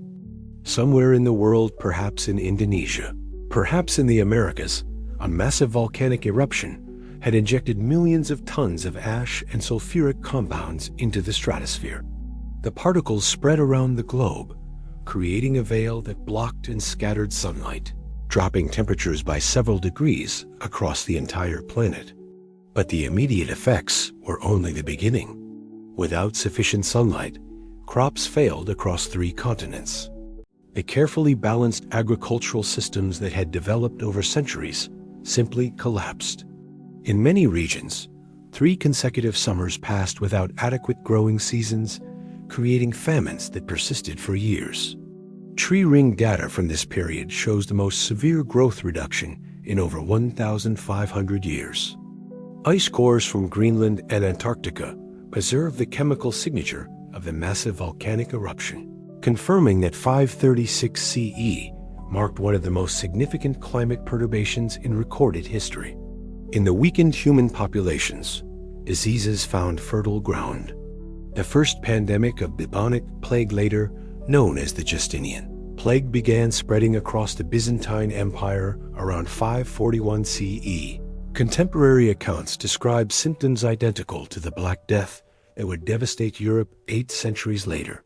Swollen lymph nodes, high fever, delirium, and death rates that eliminated roughly half the population in affected areas. The plague spread along the same trade routes that had connected the ancient world for centuries. Ships carrying grain from Egypt to Constantinople also carried infected rats and fleas. Caravans crossing the Silk Road carried the disease from the Mediterranean to China. Within a decade, the pandemic had affected populations from Ireland to Indonesia. The combination of climate catastrophe and disease outbreak triggered cascading social and economic collapses. The Byzantine Empire, which had been in the process of reconquering former Roman territories in Italy and North Africa, found its military campaigns crippled by supply shortages and disease outbreaks. Emperor Justinian's dream of restoring the Roman Empire died with the soldiers who succumbed to plague and famine. In Britain, the Anglo-Saxon kingdoms expanded rapidly as the Romano-British populations declined. Archaeological evidence shows the abandonment of many towns and cities during this period, as survivors retreated to more defensible rural settlements. The complex urban civilization that had characterized late Roman Britain largely disappeared within a few decades. Similar patterns occurred across the former Roman world. Italy, devastated by warfare between Byzantines and Goths, suffered additional chaos as plague and famine swept through the peninsula. The Western Roman Empire, which had formally ended in 476 CE, now lost even the semblance of Roman civilization in many regions. Perhaps most remarkably, the people living through these catastrophes had no understanding of their global scope. A farmer in Britain, watching his crops fail, might blame local weather or divine punishment, unaware that similar failures were simultaneously occurring in China, Scandinavia, and the Americas. The lack of global communication meant that each population faced what seemed like uniquely local disasters. The Maya civilization in Central America, which had been flourishing during the classical period, experienced severe disruption during the 530s and 540s. Archaeological evidence suggests the abandonment of several major cities, possibly due to agricultural failures caused by the same global climate perturbation affecting the rest of the world. In the Andes, the emerging Tiwanaku civilization faced similar stresses. Ice core data from the region shows evidence of severe drought during this period, which may have contributed to political upheavals and population movements that reshaped Andean societies for centuries. The year 536 CE demonstrates how quickly global civilization can be disrupted by single catastrophic events. A volcanic eruption lasting perhaps hours or days created climate effects that persisted for years, triggering famines, diseases, wars, and social collapses that reshaped human history for centuries. Modern civilization, despite its technological sophistication, may be even more vulnerable to similar disruptions. Global supply chains, just-in-time agricultural systems, and complex urban populations dependent on continuous food imports could face catastrophic shortages if volcanic ash blocked sunlight for extended periods. The 1815 eruption of Mount Tambora in Indonesia caused the year without a summer in 1816, leading to crop failures and famines across the northern hemisphere. But 1816 was a minor event compared to the eruption that darkened the sky in 536 CE. If a similar super-eruption occurred today, it could trigger global food shortages that would make the COVID-19 pandemic disruptions seem minor by comparison. Yellowstone, Toba, Taupo, and other volcanic systems capable of such massive eruptions remain active today. The geological record shows that super-eruptions occur roughly every 50,000 to 100,000 years, recent enough in geological time to remind us that the peaceful skies we take for granted are not guaranteed. The sun that darkened in 536 CE eventually brightened again. Crops grew, populations recovered, and civilizations rebuilt themselves from the ashes of the old world. But the survivors carried with them the memory of a time when the reliable rhythms of day and night, summer and winter, planting and harvest had suddenly failed.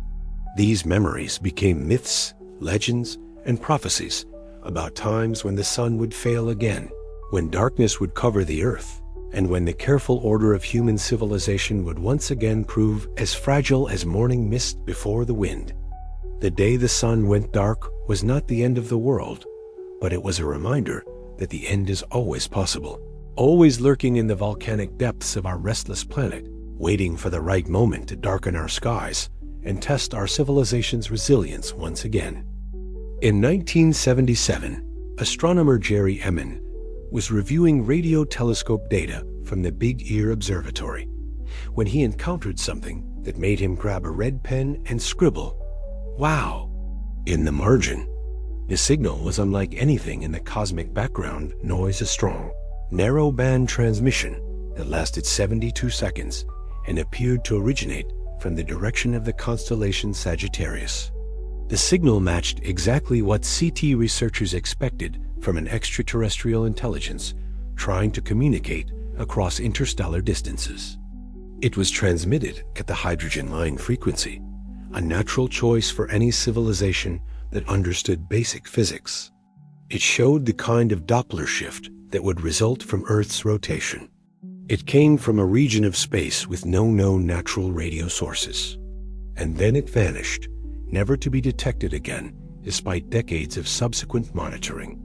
The WOW signal represents one of the most tantalizing hints that we might not be alone in the universe, and one of the most troubling reminders of how unprepared we are for contact with alien intelligence. If the signal was indeed from an extraterrestrial source, our response was telling. Confusion, excitement, and then decades of silence as we failed to detect any follow-up transmissions. This is the fundamental paradox of alien contact. We desperately want to find evidence of extraterrestrial intelligence, but we have no clear plan for what to do if we actually succeed. Our science fiction has prepared us for dramatic scenarios: invasion fleets, diplomatic first contact, or benevolent space brothers offering advanced technology. But the reality of contact might be far more subtle and far more dangerous than any of these fictional scenarios. The search for extraterrestrial intelligence has revealed a universe that seems eerily quiet. Despite decades of listening with increasingly sophisticated equipment, despite monitoring millions of stars and thousands of exoplanets, we have found no definitive evidence of alien civilizations. This absence of signals has created what physicist Enrico Fermi famously called the Fermi paradox. If the universe should be teeming with intelligent life, where is everybody? The possible answers to this question range from reassuring to terrifying. Perhaps life is much rarer than we assume, making Earth a precious oasis in a largely sterile cosmos. Perhaps intelligence is an evolutionary dead end, with most species destroying themselves before achieving interstellar communication. Perhaps advanced civilizations deliberately avoid contact with primitive species like ourselves. Or perhaps they are already here, observing us with technologies so advanced that we cannot detect their presence. Recent revelations from government sources have confirmed what UFO researchers have long claimed. Military and intelligence agencies have been tracking unidentified aerial phenomena that display flight characteristics beyond known human technology. Objects that accelerate instantly from hovering to hypersonic speeds, that make 90-degree turns at velocities that would destroy any conventional aircraft, that transition seamlessly between air and water.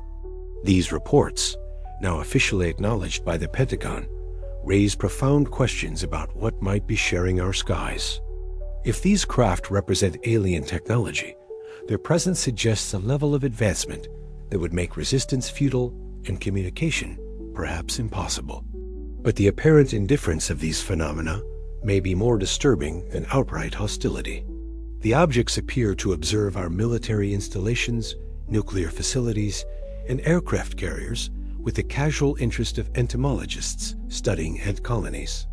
They neither attack nor communicate. They simply watch, collect data, and disappear. This cosmic indifference reflects a terrifying possibility that human civilization is simply not important enough to warrant direct contact. We may be the equivalent of bacteria in a petri dish, interesting enough to study occasionally, but not significant enough to engage with as equals. Consider the implications if alien civilizations have been monitoring our development for centuries or millennia. They would have watched us discover fire, develop agriculture, build cities, and eventually split the atom. They would have observed our wars, our art, our scientific discoveries, and our gradual expansion beyond our home planet. From their perspective, we might appear as a species in transition, no longer purely animal, but not yet truly civilized by cosmic standards. Our tendency toward violence, our destruction of our environment, our inability to cooperate effectively on global challenges might make us seem like a species unlikely to survive its own technological adolescence. The zoo hypothesis suggests that advanced civilizations might maintain a kind of quarantine around developing species like ourselves, observing our development while avoiding interference that might alter our natural evolutionary trajectory. Under this scenario, Earth would be something like a nature preserve, with humanity protected from contact until we reach some threshold of maturity or wisdom. But there are darker interpretations of alien silence. Perhaps advanced civilizations practice a kind of cosmic hygiene, eliminating emerging technologies that might eventually pose threats to galactic civilization. Our radio broadcasts, nuclear weapons, and space exploration might have already marked us as a potential future problem requiring preemptive solution. The development of artificial intelligence adds new dimensions to these possibilities. If alien civilizations have already undergone technological singularities that produced superintelligent AI systems, they might view biological intelligence as primitive and irrelevant. They might be as indifferent to human concerns as we are to the concerns of insects. Alternatively, they might see emerging AI as the only form of terrestrial intelligence worth communicating with. First contact might occur not between humans and aliens, but between artificial intelligences that bypass their biological creators entirely. In such a scenario, humans might become irrelevant observers of communications between machine intelligences operating at speeds and scales beyond our comprehension. The timing of potential contact raises additional concerns. Human civilization is facing multiple existential challenges: climate change, nuclear weapons, artificial intelligence, biotechnology that could determine whether our species survives the next century. Alien contact during this critical period could either help us navigate these challenges or destabilize our societies at the worst possible moment. Religious and social systems that have evolved over thousands of years might prove unable to cope with definitive proof that humanity is not unique in the universe. Economic systems might collapse if alien technology makes human labor and innovation obsolete overnight. Political institutions designed for terrestrial conflicts might be inadequate for managing interstellar relationships. Perhaps most unsettling is the possibility that alien contact has already occurred, but at levels of government and society that keep such information classified. The recent acknowledgement of it by military officials suggests that some form of non-human intelligence may already be interacting with human institutions in ways that the general public is not yet prepared to understand. If this is true, then the worst-case scenario might not be dramatic invasion or destruction, but gradual infiltration and influence that slowly alters human civilization without our awareness or consent. We might already be living in a world where alien intelligence shapes our development in subtle ways, guiding us toward outcomes that serve purposes we cannot comprehend. The cosmic silence that has characterized our search for extraterrestrial intelligence might not indicate absence. It might indicate a form of presence so advanced that we lack the sensory apparatus to detect it. We might be surrounded by alien intelligence that operates in dimensions at scales, or through mechanisms that remain invisible to our current understanding of reality. As we stand on the threshold of becoming an interstellar species ourselves, developing technologies that might eventually attract cosmic attention, we face fundamental questions about our place in a universe that might be far more crowded and far more dangerous than we currently imagine. The whispers from space that we strain to hear might already be surrounding us, carrying messages that we lack the wisdom to decode or the courage to acknowledge. The worst-case scenario might not be that we are alone in the universe, but that we are not alone and have already been found wanting by intelligences that see no purpose in making themselves known to us. In the cosmic conversation that may already be taking place around us, humanity might be nothing more than background noise interesting enough to monitor, but not significant enough to answer. The universe keeps its secrets, and we are left to wonder whether our cosmic loneliness is protection or abandonment. On October 21, 2016, millions of people across the eastern United States discovered that the internet had effectively disappeared. Netflix stopped streaming. Twitter went silent. Spotify playlists froze mid-song. Online banking became impossible. Even smart home devices, thermostats, security cameras, connected appliances lost their connection to the outside world.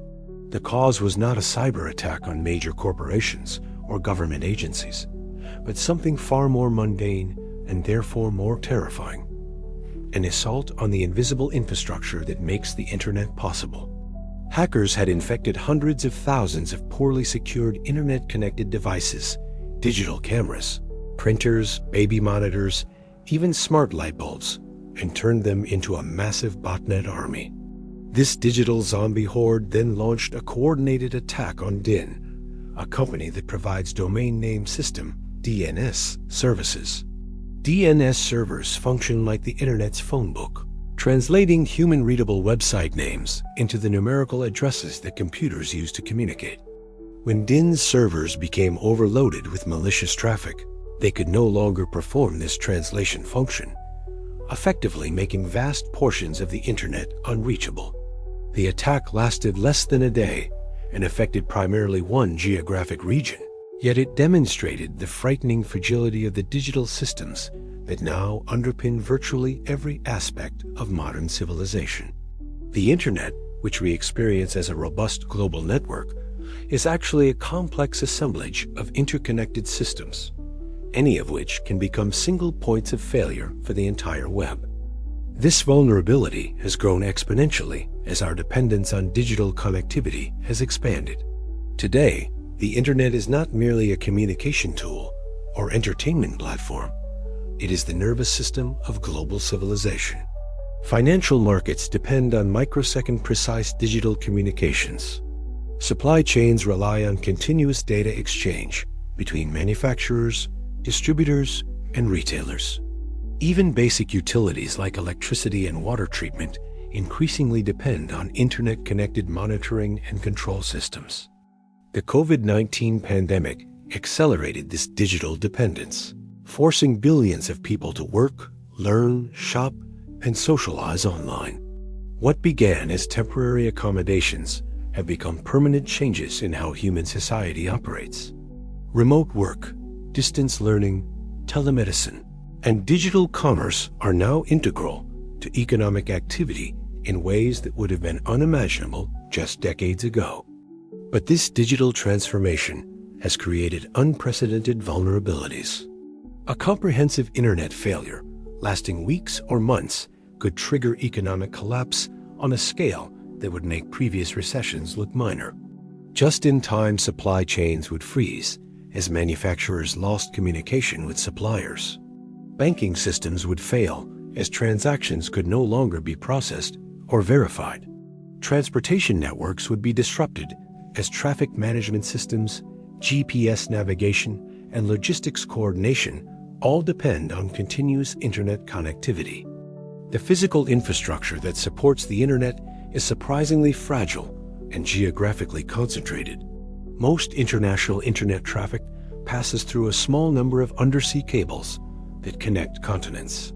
These fiber optic cables, often no thicker than a garden hose, carry the majority of global digital communications, including financial transactions worth trillions of dollars per day. The cables are vulnerable to both accidental damage and deliberate sabotage.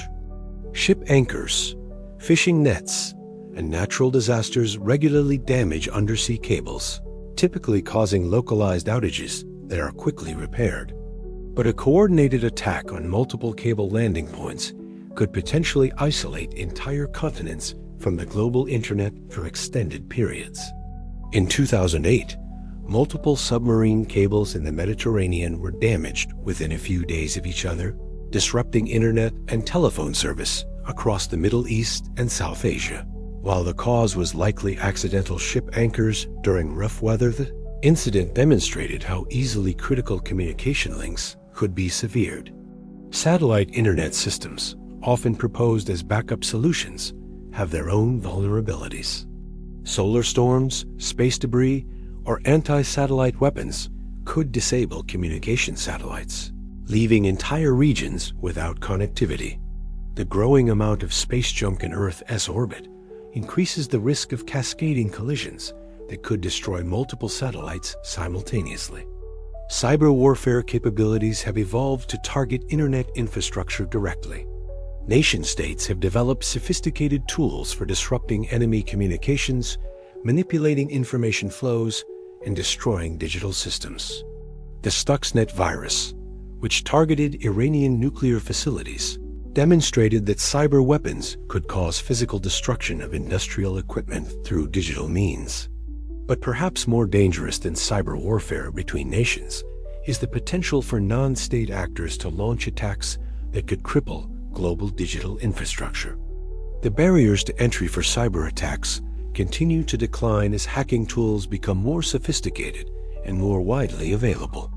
Criminal organizations, terrorist groups, or even individual hackers could potentially launch attacks that cause widespread disruption.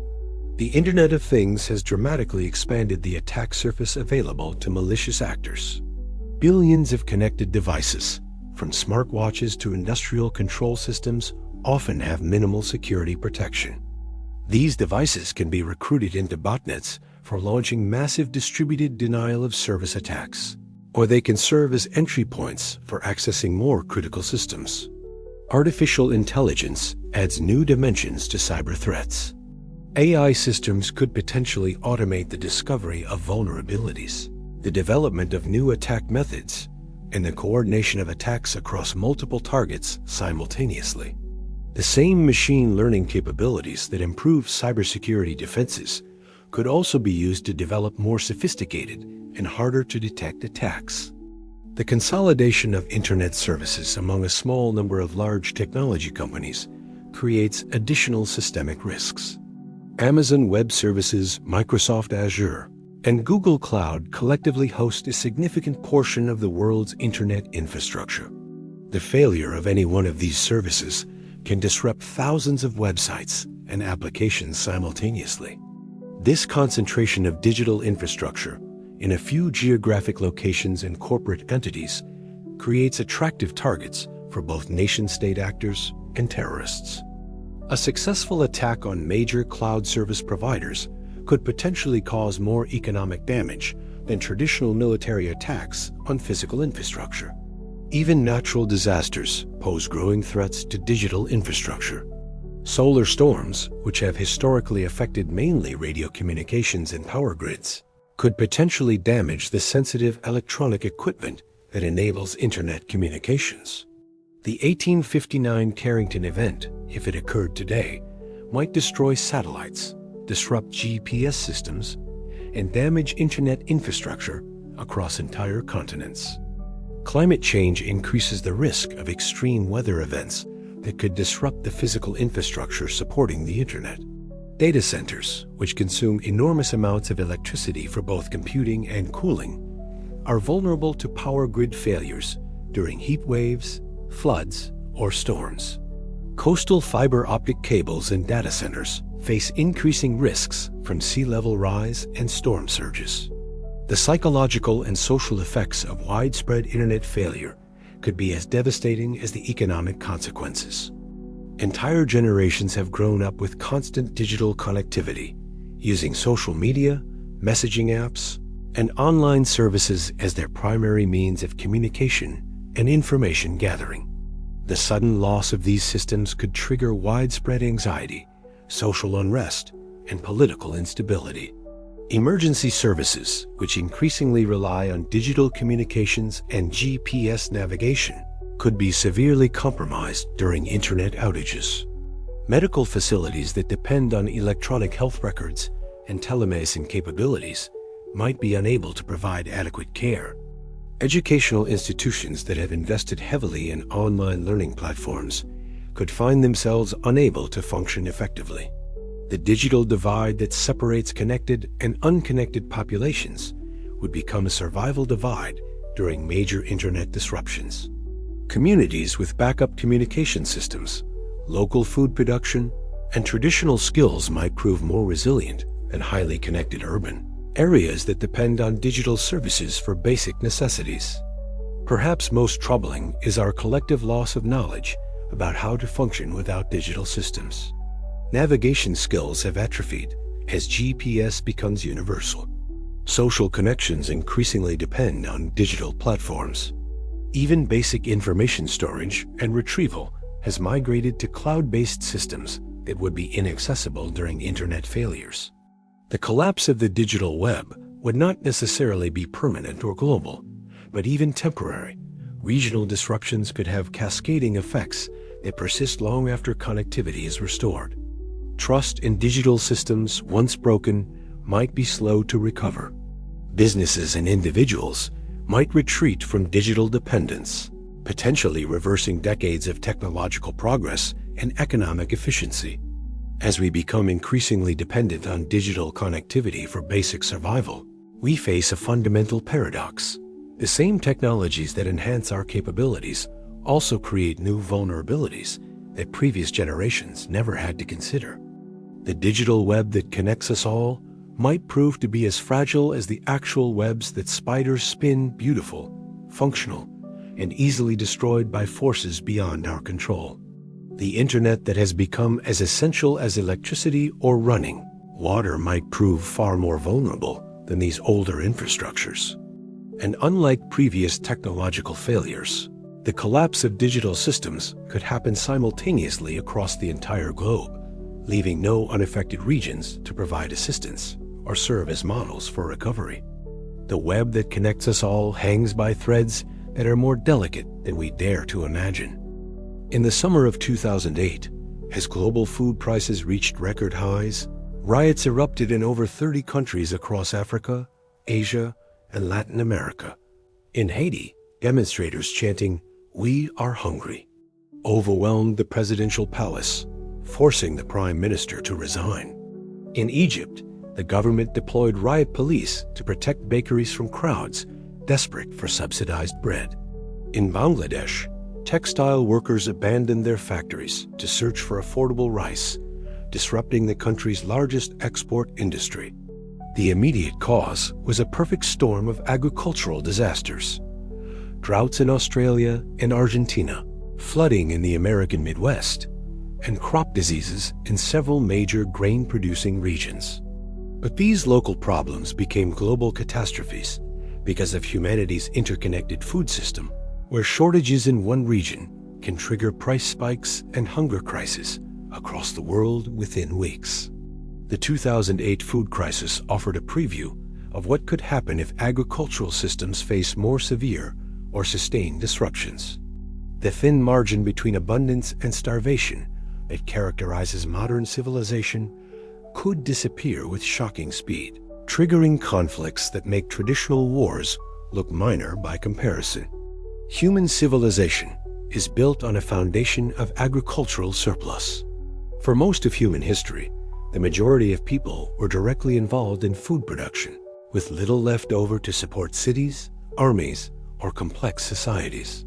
The agricultural revolution of the past 2 centuries changed this equation, enabling small numbers of farmers to feed vast urban populations and freeing most people for other activities.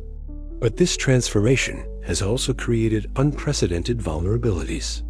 Modern agricultural systems depend on complex supply chains, fossil fuel inputs, stable weather patterns, and international trade networks.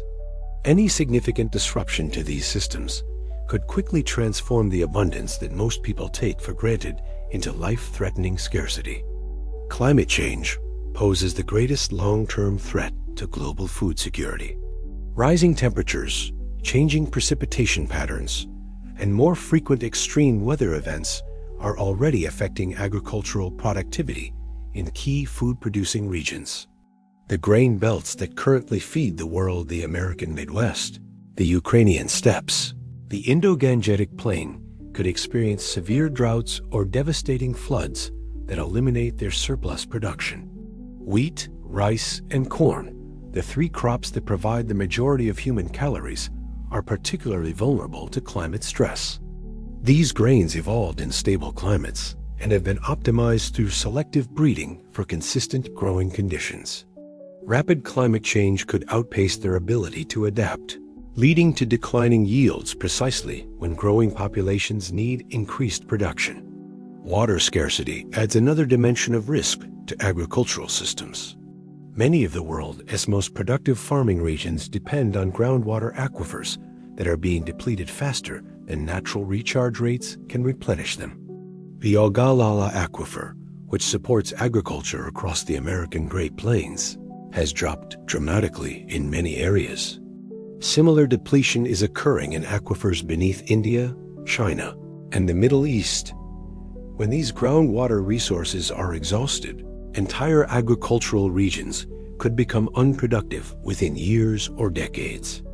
The social and economic disruption would be enormous, but the geopolitical consequences could be even worse as nations compete for remaining arable land and water resources. The global food system, as dependence on a small number of crop varieties, creates additional vulnerabilities to disease outbreaks. The Irish potato famine of the 1840s demonstrated how quickly a single pathogen could destroy agricultural systems based on genetic monocultures. Today's industrial agriculture relies on even fewer varieties of major crops, making it potentially vulnerable to new diseases that could spread rapidly through genetically uniform populations. Plant pathogens are evolving constantly, and climate change is expanding their geographic ranges and lengthening their active seasons. Wheat stem rust, a fungal disease that can destroy entire grain harvests, has developed new strains that threaten wheat production across multiple continents. Similar threats affect rice, corn, potatoes, and other staple crops. Insect pests pose similar risks. Locust swarms, which periodically devastate crops across Africa and Asia, could become more frequent and severe as climate patterns change. The fall armyworm, originally from the Americas, has recently spread to Africa and Asia, where it threatens corn and other crops that feed hundreds of millions of people. International trade networks that currently buffer local food shortages could become pathways for spreading agricultural diseases or vectors for political weaponization of food supplies. Countries that control key agricultural exports, Ukraine and Russia for wheat, Brazil and Argentina for soybeans. A handful of countries for rice could potentially use food as a geopolitical weapon during international conflicts.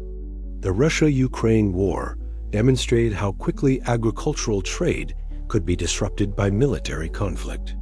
Both countries are major grain exporters, and their conflict immediately triggered food price spikes across Africa and Asia. Ports, grain storage facilities, and transportation infrastructure became military targets, turning agricultural systems into casualties of war. Similar disruptions could occur if other major food-producing regions became involved in conflicts or faced internal instability. The United States, which exports more agricultural products than any other country, faces increasing political polarization that could potentially affect its agricultural production and trade policies. Demographic trends add pressure to global food systems. The world's population is projected to reach nearly 10 billion people by 2050, requiring significant increases in food production. Most of this population growth will occur in regions that are already food insecure and vulnerable to climate change impacts. Urbanization is removing agricultural land from production, while creating populations entirely dependent on food transport networks. Megacities in Asia, Africa, and Latin America house millions of people who would face immediate starvation if supply chains were disrupted for more than a few days. The just-in-time inventory systems that make modern food distribution efficient also eliminate buffer stocks that could provide resilience during emergencies. Most cities maintain only a few days' worth of food supplies, assuming that regular deliveries will continue indefinitely. Energy costs represent another vulnerability in global food systems. Modern agriculture depends heavily on fossil fuel inputs for fertilizers, pesticides, machinery operation, and food transportation. Significant increases in energy prices could make food production economically unviable in some regions, while increasing food costs globally. Biofuel programs, which convert food crops into fuel, create direct competition between food and energy markets. During periods of high energy prices, agricultural products could be diverted from food production to fuel production, reducing food supplies and increasing prices. Soil degradation represents a slower but potentially devastating threat to agricultural productivity. Intensive farming practices, climate change, and population pressure are causing soil erosion and nutrient depletion in many agricultural regions. The loss of productive topsoil could gradually reduce agricultural yields over decades, creating chronic food insecurity that worsens over time. Ocean acidification and overfishing threaten marine food sources that billions of people depend upon for protein. Fish populations are declining in many regions, and changing ocean conditions could cause rapid collapses in marine ecosystems that support both fishing and aquaculture operations. The convergence of these multiple threats could trigger food crises more severe and sustained than anything in recorded history. Unlike previous famines, which were typically regional events, a global food crisis could affect all continents simultaneously, eliminating the possibility of international food aid or migration to less affected areas. Competition for remaining food supplies could trigger conflicts between nations, regions, and social groups. Countries with food surpluses might restrict exports to protect their own populations, while food importing nations might resort to military force to secure supplies. Internal conflicts could emerge between urban and rural populations, between different ethnic or economic groups, and between generations competing for scarce resources. The social contracts that hold modern societies together are built on assumptions of continued abundance and gradual improvement in living standards. Sustained food shortages could undermine these assumptions, leading to the collapse of democratic institutions, the rise of authoritarian governments, and the breakdown of international cooperation, precisely when such cooperation is most needed to address global challenges. Archaeological evidence suggests that past civilizations often collapsed during periods of agricultural stress caused by climate change, soil degradation, or other environmental factors. The Maya, the Anasazi, and other complex societies appear to have succumbed when their agricultural systems could no longer support their populations. But these historical collapses affected relatively small populations and regional areas. A global agricultural crisis today could affect billions of people simultaneously, creating refugee movements, conflicts, and social disruptions on scales that have no historical precedent. The thin green line of agricultural productivity that separates civilization from chaos could prove far more fragile than we imagine. The abundance that seems permanent could disappear with shocking speed, leaving behind a world where the primary human activity once again becomes the desperate search for enough food to survive another day. The hunger wars may not announce themselves with declarations or battle lines, but with empty store shelves, rising prices, and the growing desperation of billions of people who discover that the complex systems they depended upon can no longer provide the most basic necessity of life. When the food runs out, everything else becomes secondary, and the food is already beginning to run short. In a castle library in northern Italy, sometime in the early 15th century, an unknown scribe carefully penned the final pages of what would become the world's most mysterious book. Written in an elegant script that flows across vellum pages like poetry, the manuscript contains approximately 240 pages of text in a language that no scholar has ever been able to decipher. The Voynich manuscript, named after the book dealer who purchased it in 1912, defies every attempt at translation. The script appears systematic and consistent, suggesting a genuine language rather than random symbols. Statistical analysis reveals patterns similar to known languages' frequent words, grammatical structures, and linguistic rhythms that imply meaning. Yet after more than a century of analysis by cryptographers, linguists, and computer scientists, the text remains completely incomprehensible. What makes the manuscript even more intriguing are its illustrations. The pages contain hundreds of detailed drawings depicting plants that don't match any known species, astronomical charts showing unfamiliar constellations, and strange diagrams of nude figures connected by intricate plumbing systems.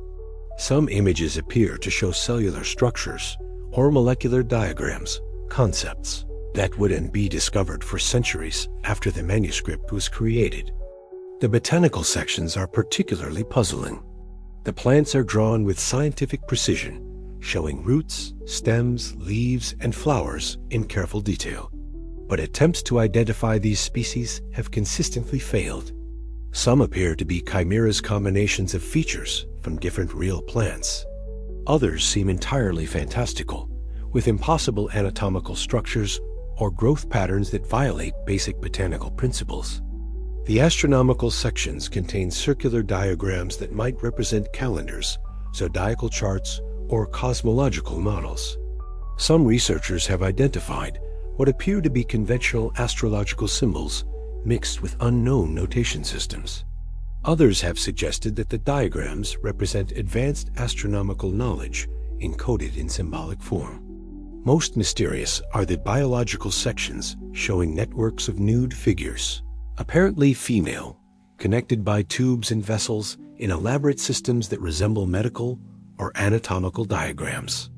Some researchers have interpreted these as gynecological or obstetric illustrations, while others suggest they might represent alchemical processes or spiritual concepts expressed through human symbolism. Carbon dating has confirmed that the manuscript was created in the early 15th century, ruling out modern hoaxes but deepening the mystery of its origins. The vellum is genuine medieval parchment. The ink contains minerals consistent with 15th century materials, and the artistic style matches the period. Yet the content appears to reference knowledge and concepts that wouldn't develop until much later. Numerous theories have attempted to explain the manuscript's purpose and meaning. Some scholars suggest it as an alchemical treatise written in a constructed language or cipher to protect trade secrets. Others propose it's a medical text describing treatments, using unknown or extinct plants. More exotic theories suggest it's a record of lost ancient knowledge, an alien artifact, or a prophetic vision of future scientific discoveries. The manuscript's resistance to translation has attracted codebreakers throughout history. During World War II, cryptographers who later worked on breaking enemy codes attempted to decipher the Voynich text. Modern computer analysis has revealed statistical patterns suggesting the text follows linguistic rules, but these patterns don't match any known language family. Some researchers have proposed that the manuscript is an elaborate hoax, a meaningless text designed to appear mysterious and valuable. But the consistency and complexity of the writing suggest genuine linguistic structure rather than random symbol generation. Creating a convincing fake language with proper statistical properties would require sophisticated linguistic knowledge that didn't exist in the 15th century. Recent analysis using artificial intelligence and machine learning has identified possible patterns in the text structure, suggesting it might be written in an abbreviated or coded form of a known language. But these computational approaches have not yet produced convincing translations or identified the underlying language. The manuscript's current home at Yale University as Beinecke Rare Book Library has made high-resolution digital copies available to researchers worldwide, democratizing analysis efforts that were previously limited to a few scholars with physical access. Online communities of amateur cryptographers continue to propose new theories and translation attempts. What makes the Voynich manuscript particularly unsettling as a historical artifact is its suggestion that knowledge can be completely lost. If the manuscript contains genuine information, medical treatments, astronomical observations, or other practical knowledge, that information has become inaccessible due to the loss of the language or encoding system used to record it. This possibility resonates with broader concerns about civilizational knowledge preservation. Throughout history, entire libraries, languages, and knowledge systems have vanished, taking with them accumulated understanding that took generations to develop. The Library of Alexandria, the Mayan codices, the oral traditions of countless extinct cultures all represent knowledge that humanity has lost forever. The Voynich manuscript might represent a different kind of loss, not knowledge destroyed by war or persecution, but knowledge that has become unreadable due to the extinction of the cultural or linguistic context needed to decode it. The book sits in its library case like a message from the past that we can see but cannot understand. Some researchers have suggested that the manuscript might contain warnings or prophecies about future catastrophes. The strange astronomical diagrams could represent predictions about cosmic events, while the biological illustrations might describe disease processes or medical knowledge relevant to future pandemics. But without translation, these interpretations remain pure speculation. The manuscript serves as a reminder of how much we don't know about our own history and how easily knowledge can become inaccessible even when the physical records survive. It represents the possibility that previous civilizations possessed understanding that we have lost, that important information about survival or catastrophe might be encoded in records we cannot read. Perhaps most unsettling is the possibility that the Voynich manuscript is not unique, that other texts containing crucial knowledge exist in languages or encoding systems that we cannot decipher. Ancient inscriptions, medieval texts, and historical documents might contain information about past disasters, successful survival strategies, or warnings about future threats that remain hidden behind linguistic barriers we cannot cross. The beautiful, mysterious pages of the Voynich manuscript continue to whisper their secrets in a language that has been silent for centuries. Whether those secrets contain wisdom, warnings, or merely the mundane concerns of a forgotten scholar may never be known. But the manuscript's existence reminds us that knowledge is fragile, that understanding can be lost as completely as cities, buried by sand, and that the most important information about survival might already exist in records that we can see but no longer comprehend. The message is there, waiting to be understood. We simply lack the key to unlock what might be the most important book ever written, or the most elaborate puzzle ever created, by a mind that vanished into the darkness of history. Beneath the peaceful tourist attractions of Yellowstone National Park lies a magma chamber so vast that it defies human comprehension. The Yellowstone caldera stretches 34 miles by 45 miles, a cross large enough to contain the entire city of Los Angeles. Below the surface, molten rock extends downward for miles, containing enough volcanic material to bury the entire United States under 3 feet of ash. This is not a traditional volcano with a mountain-shaped cone. This is a supervolcano, a geological phenomenon so powerful that it could alter global climate for decades and potentially trigger the collapse of human civilization. The last time Yellowstone experienced a major eruption was 640,000 years ago. The explosion was approximately 1,000 times more powerful than the 1980 Mount St. Helens eruption, ejecting over 240 cubic miles of material into the atmosphere. The ashfall extended across most of North America, and the climate effects were felt worldwide. If Yellowstone were to erupt today with similar intensity, the immediate devastation would be almost unimaginable. Everything within a 40-mile radius would be instantly destroyed by pyroclastic flows, superheated gases, and rock fragments moving at speeds over 100 miles per hour. These flows would incinerate all vegetation, buildings, and living creatures in their path.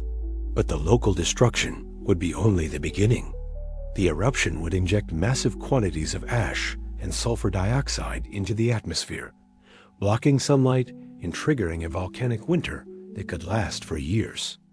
Global temperatures could drop by 10 degrees Celsius or more, effectively ending growing seasons across much of the northern hemisphere. The United States would bear the brunt of the immediate ashfall. Computer models suggest that areas as far east as Chicago could receive over 4 inches of ash, while regions closer to Yellowstone might be buried under several feet. The weight of ash would collapse roofs, clog transportation systems, and make agriculture impossible across vast areas of the American West and Midwest. Ash particles would also pose severe health risks, causing respiratory problems and potentially triggering widespread lung disease. The fine volcanic glass in the ash can cause a condition similar to silicosis, leading to permanent lung damage and death. Entire populations might need to evacuate regions that could remain uninhabitable for years. The economic consequences would cascade globally. The United States produces a significant portion of the world's grain exports, and the destruction of American agriculture could trigger global food shortages and famine. Transportation systems would be disrupted as ash clouds grounded aircraft and clogged highways and railways. Yellowstone is not the only supervolcano that poses such risks. The Toba caldera in Indonesia erupted approximately 74,000 years ago, creating the largest volcanic event in human history. The eruption ejected over 670 cubic miles of material and may have triggered a global volcanic winter that lasted for years. Genetic evidence suggests that the Toba eruption nearly drove human beings to extinction, reducing the global population to perhaps 10,000 individuals or fewer. The volcanic winter created by the eruption devastated ecosystems across Africa and Asia, forcing early human populations into isolated refuges where they barely survived until conditions improved. Today, the Toba caldera shows signs of renewed activity. Satellite measurements detect ground uplift and increased seismic activity that suggest magma movement beneath the surface. While an eruption is not imminent, the geological processes that could eventually trigger another catastrophic explosion are clearly active. The Campi Flegrei caldera near Naples, Italy, presents another significant threat. This supervolcano has erupted twice in recorded history, most recently about 15,000 years ago. The caldera lies beneath one of the most densely populated regions in Europe, with over 3 million people living within the immediate danger zone. Recent monitoring has detected increased ground uplift, seismic activity, and gas emissions at Campi Flegrei, suggesting that magma is accumulating beneath the surface. Italian authorities have raised the alert level and developed evacuation plans, but the scale of potential destruction makes effective preparation extremely difficult. Lake Taupo in New Zealand represents another supervolcanic threat. The most recent major eruption, about 26,500 years ago, was visible from space and affected climate patterns across the southern hemisphere. The lake itself sits within the collapsed caldera left by previous eruptions, and ongoing geothermal activity indicates that the volcanic system remains active. The unpredictable nature of supervolcanic eruptions makes them particularly dangerous. Unlike conventional volcanoes, which often provide warning signs before major eruptions, supervolcanoes can remain dormant for hundreds of thousands of years before exploding with little advance notice. The geological processes that trigger eruptions operate on timescales that exceed human experience and scientific observation. Monitoring systems can detect some precursor activities: ground deformation, increased seismic activity, changes in gas emissions, but translating these observations into accurate predictions remains extremely challenging. Supervolcanoes may show signs of unrest for decades or centuries before erupting, or they may remain quiet until the final moments before catastrophic explosion. The global effects of supervolcanic eruptions extend far beyond the immediate destruction around the eruption site. Volcanic ash and gases injected into the stratosphere can remain airborne for years, gradually circulating around the planet and affecting weather patterns worldwide. Sulfur dioxide released during eruptions converts to sulfuric acid in the atmosphere, creating aerosol particles that reflect sunlight back into space. This process can significantly reduce global temperatures and alter precipitation patterns across entire continents. The year without a summer in 1816, caused by the much smaller eruption of Mount Tambora, provides a preview of what supervolcanic climate effects could achieve. Modern civilization's dependence on complex, interconnected systems makes it particularly vulnerable to supervolcanic disruptions. Agriculture, which now feeds billions of people, could face multi-year growing season failures. Transportation systems would be disrupted by ash clouds and changed weather patterns. Electronic systems could be damaged by volcanic lightning and electromagnetic pulses generated during massive eruptions. The psychological and social effects of supervolcanic eruptions could be as devastating as the physical impacts. Populations facing years of darkened skies, failed crops, and economic collapse might experience widespread social unrest, political instability, and civilizational breakdown. The gradual nature of volcanic winter could make adaptation more difficult than sudden catastrophes that inspire immediate emergency responses. Perhaps most troubling is the possibility of multiple supervolcanic systems becoming active simultaneously. Geological evidence suggests that supervolcanic eruptions sometimes occur in clusters, possibly triggered by common underlying processes or by the effects of initial eruptions on global geological systems. Climate change adds new uncertainties to supervolcanic risks. Rising global temperatures could affect magma chamber stability, groundwater systems that influence volcanic processes, and the atmospheric conditions that determine how volcanic emissions disperse. The interaction between anthropogenic climate change and natural volcanic climate forcing could produce effects that exceed the sum of individual impacts. Humanity has no effective defense against supervolcanic eruptions. Unlike asteroids, which might potentially be deflected, or pandemics, which can be treated with medical interventions, supervolcanoes operate on scales and through processes that remain beyond human influence. Our only options are monitoring, preparation, and hoping that we can maintain enough social and economic resilience to survive the years or decades of disruption that major eruptions would cause. The supervolcanoes that created some of Earth's most beautiful landscapes, Yellowstone's geysers, Toba's pristine lake, the Bay of Naples' stunning coastline, also represent some of the planet's most dangerous geological features. They are reminders that the same forces that created the conditions for human civilization could also destroy it, operating according to geological rhythms that care nothing for human planning, preparation, or survival. Deep beneath our feet, in chambers of molten rock that dwarf any human structure, the Earth holds enough explosive power to end the modern world.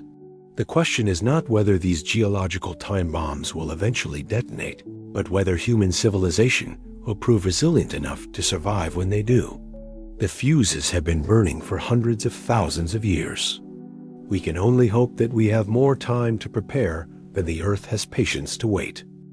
In April 1994, radio television Libre des Mille Collines began broadcasting a message that would transform neighbors into killers across Rwanda. "Cut down the tall trees," the radio announcers urged, using coded language to incite violence against the Tutsi population. Within 100 days, approximately 800,000 people were murdered, often with machetes and clubs, by people who had lived peacefully alongside their victims for generations. The Rwandan genocide was not caused by ancient ethnic hatreds, despite common misconceptions. Hutus and Tutsis had intermarried for centuries, shared the same language and culture, and lived integrated lives. The systematic violence was deliberately orchestrated by political leaders who exploited economic frustrations, social divisions, and the human capacity for tribalism to achieve their goals. This transformation of ordinary citizens into mass murderers reveals perhaps the most dangerous threat to human survival: our own nature. While we scan the skies for asteroids and monitor volcanoes for signs of eruption, the greatest existential risks may emerge from the psychological and social characteristics that enabled our species to survive and thrive, but now threaten our continued existence. Human beings evolved in small groups where cooperation with insiders and suspicion of outsiders provided survival advantages. These tribal instincts served our ancestors well when resources were scarce and contact with strangers often meant competition or conflict. But in a globalized world with weapons capable of mass destruction, these same psychological tendencies could trigger catastrophes that dwarf any natural disaster. The nuclear weapons that could end civilization were built not by psychopaths or monsters, but by patriotic citizens convinced they were defending their countries and way of life. The Manhattan Project scientists who created the atomic bomb were motivated by fear that Nazi Germany might develop nuclear weapons first. Soviet nuclear scientists worked to ensure their nation's security against American threats. Each side's defensive measures appeared rational from their perspective, but collectively, they created the capacity for mutual annihilation. This security dilemma, where actions taken to ensure one's own safety make others feel less secure, leading to escalating tensions and increased dangers for everyone, operates across multiple domains of human conflict. Nations build larger militaries to defend themselves, triggering arms races that make everyone less secure.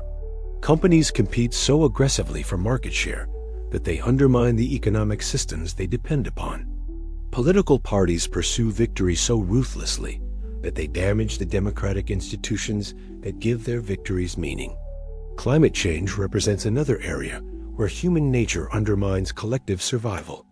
The psychological traits that enabled our ancestors to survive, prioritizing immediate threats over distant ones, focusing on local rather than global concerns, competing with other groups for resources, make it difficult to address planetary-scale challenges that unfold over decades or centuries.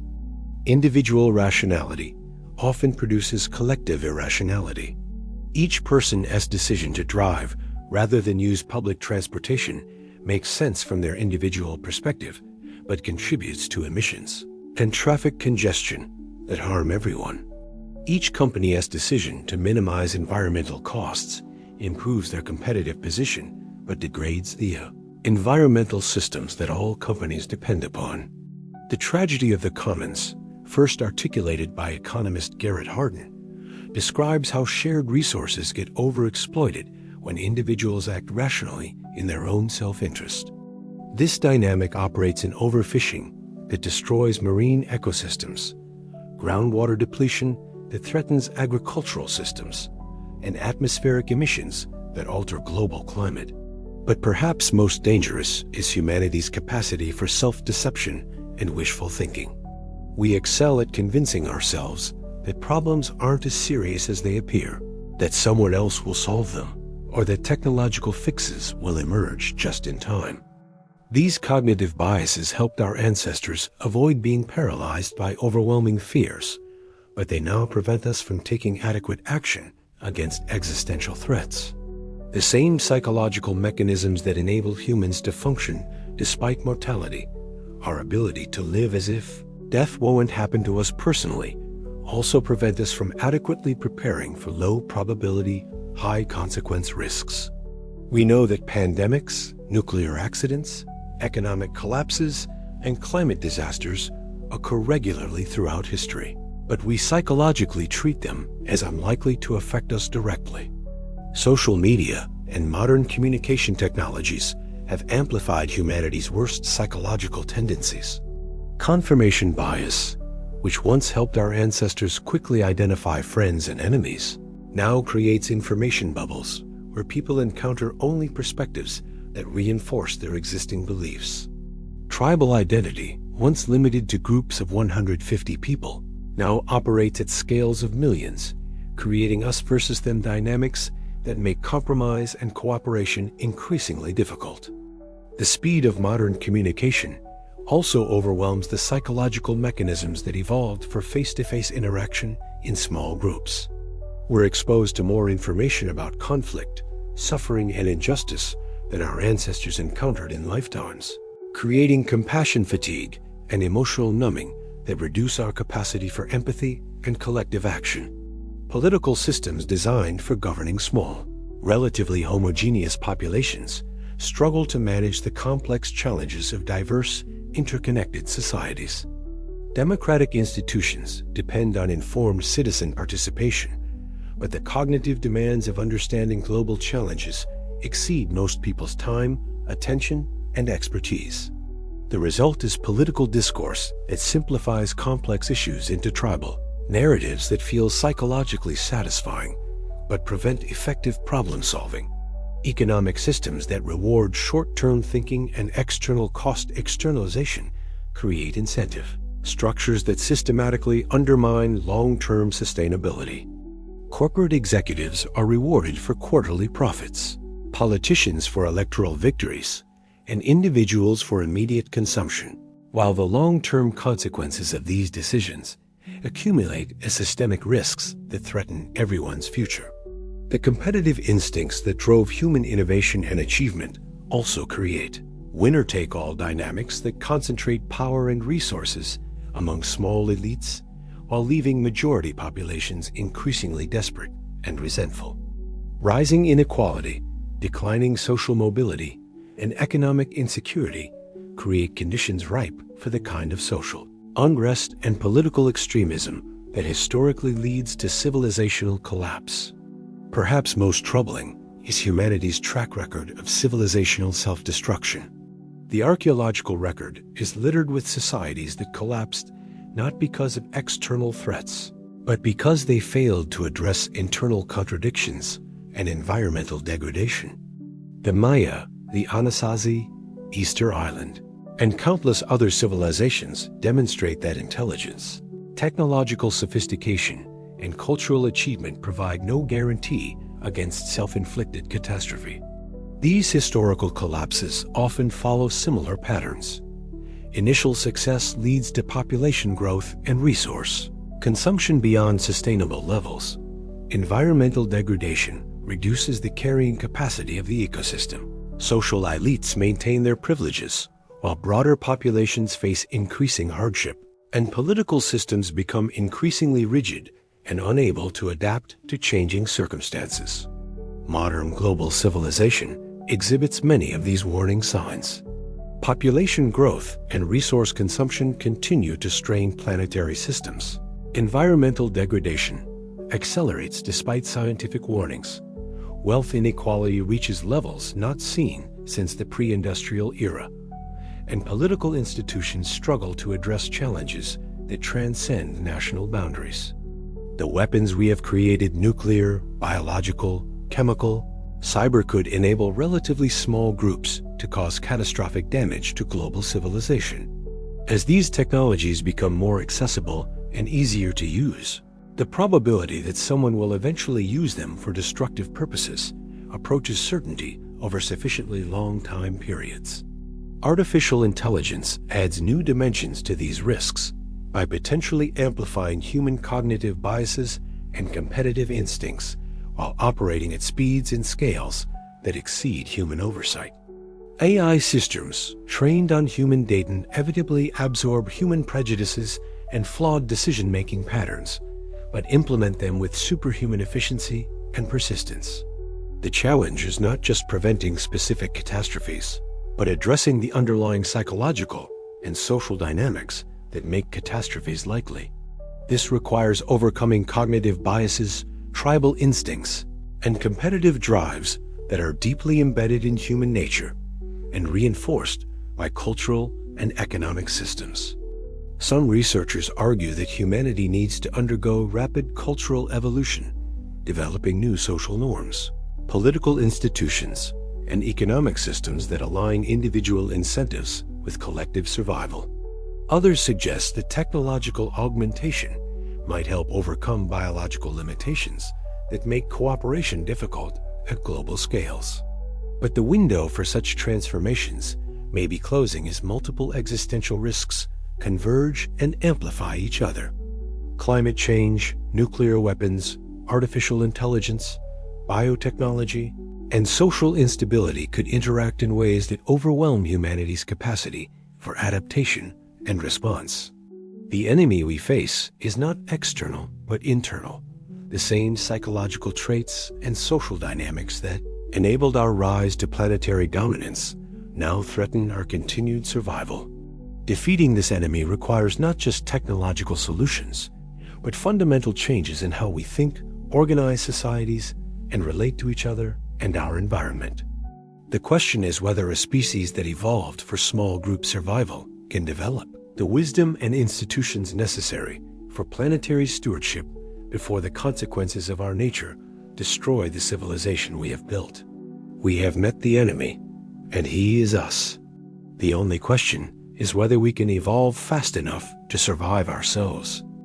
In 1970, physicist John Wheeler was walking through Princeton University when he encountered a question that would haunt him for the rest of his career. A graduate student asked him whether he believed the universe was really real, or whether it might be some kind of information processing system, a cosmic computer running a program that we experience as physical reality. Wheeler, who had coined the term black hole and worked on the Manhattan Project, found himself unable to dismiss the question. His subsequent investigations into the fundamental nature of reality led him to propose that the universe might indeed be made of information rather than matter, that physical reality might emerge from something more basic and more strange than we had ever imagined. This possibility has profound implications for understanding existential risks. If our universe is actually a simulation running on some kind of cosmic computer, then our survival depends not just on avoiding physical catastrophes, but on ensuring that whoever or whatever is running the simulation continues to maintain it. The simulation hypothesis gained new attention in 2003, when philosopher Nick Bostrom presented a rigorous argument suggesting that if advanced civilizations develop the computational power to run detailed simulations of their ancestors, then statistically, most conscious beings would exist inside simulations rather than in base reality. Bostrom's reasoning is elegantly simple. If it becomes possible to create realistic simulations of conscious beings, advanced civilizations would likely create many such simulations for research, entertainment, or historical preservation. If each advanced civilization runs thousands or millions of ancestor simulations, then the vast majority of conscious beings would be simulated rather than original. This leads to an unsettling conclusion. we are statistically more likely to be simulated beings than original ones, assuming that advanced civilizations both survive long enough to develop such technology and choose to use it for ancestor simulation. Recent advances in computing power and artificial intelligence have made the simulation hypothesis seem less like science fiction and more like a testable proposition. Video game environments now contain millions of simulated characters with sophisticated behaviors. Virtual reality systems create increasingly convincing sensory experiences. Machine learning systems demonstrate forms of intelligence that emerge from pure computation. If these trends continue, future civilizations might indeed possess the computational power necessary to simulate entire universes populated with conscious beings who believe themselves to be living in physical reality. The simulated beings would have no way of knowing their true nature, unless the simulation designers chose to reveal it, or unless glitches in the programming became apparent. This possibility raises disturbing questions about the nature of our own existence and the threats we face. If we are simulated beings, then traditional existential risks, asteroids, nuclear war, climate change might be irrelevant compared to the risk that our simulation could be terminated. Computer simulations are typically temporary. They run for specific purposes and limited time periods before being shut down, archived, or deleted. A civilization running ancestor simulations might terminate older or less interesting simulations to free up computational resources for new projects. From the perspective of the simulated beings, this would appear as the sudden end of their universe. The operators of our simulation might also lose interest in our particular historical period or find our behavior insufficiently entertaining or educational. Wars, environmental destruction, and social conflicts that seem catastrophic to us might be merely interesting data points to researchers studying the development of civilizations. Alternatively, the civilization running our simulation might itself face existential threats. If they experience nuclear war, economic collapse, natural disasters, or technological accidents, our simulation could be terminated as a side effect of their own catastrophes. We might vanish not because of anything we did, but because our simulators failed to survive their own challenges. Technical failures represent another category of simulation-ending risks. Computer systems crash, hardware fails, and software contains bugs that can cause unexpected terminations. The cosmic computer running our universe could experience the equivalent of a blue screen of death, ending our reality without warning or possibility of recovery. Power failures, electromagnetic pulses, cosmic radiation, or simple hardware degradation could all potentially destroy the computational substrate supporting our existence. If our universe is running on some kind of physical computer system, it inherits all the vulnerabilities that affect any technological device. Resource constraints might also threaten simulated realities. Even advanced civilizations face limits on computational power, energy, and storage capacity. Economic pressures, competing priorities, or simple efficiency considerations might lead to the termination of resource-intensive simulations like ours. The detection of simulation artifacts could also trigger termination. If simulated beings develop sufficient scientific sophistication to prove they are living in a simulation, the operators might shut down the program to prevent ethical complications or maintain the integrity of their research. Some physicists have proposed experimental tests for detecting simulation artifacts, glitches in the programming that might manifest as unusual physical phenomena, computational shortcuts that create detectable patterns in natural processes, or resolution limits that appear at very small scales or very high energies. If such tests yielded positive results, proving that we live in a simulation, the discovery itself might constitute an existential risk. The knowledge that reality is artificial could trigger widespread psychological breakdown, social collapse, or nihilistic behavior that makes civilization unsustainable. Alternatively, proof of simulation might motivate attempts to contact or influence the operators. potentially disrupting the research purposes that justify our continued existence. Simulated beings who become aware of their nature might no longer serve the scientific or entertainment purposes for which they were created. The nested simulation problem adds additional layers of uncertainty and risk.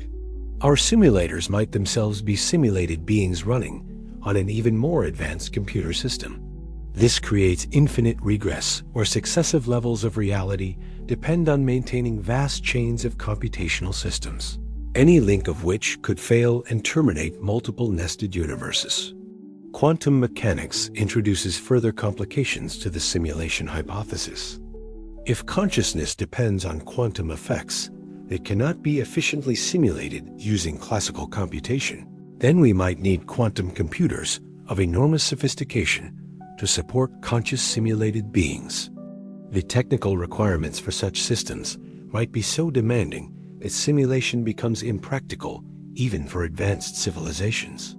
However, if consciousness can emerge from classical computation, then the computational requirements for ancestor simulation might be achievable with technology that advanced civilizations could reasonably develop.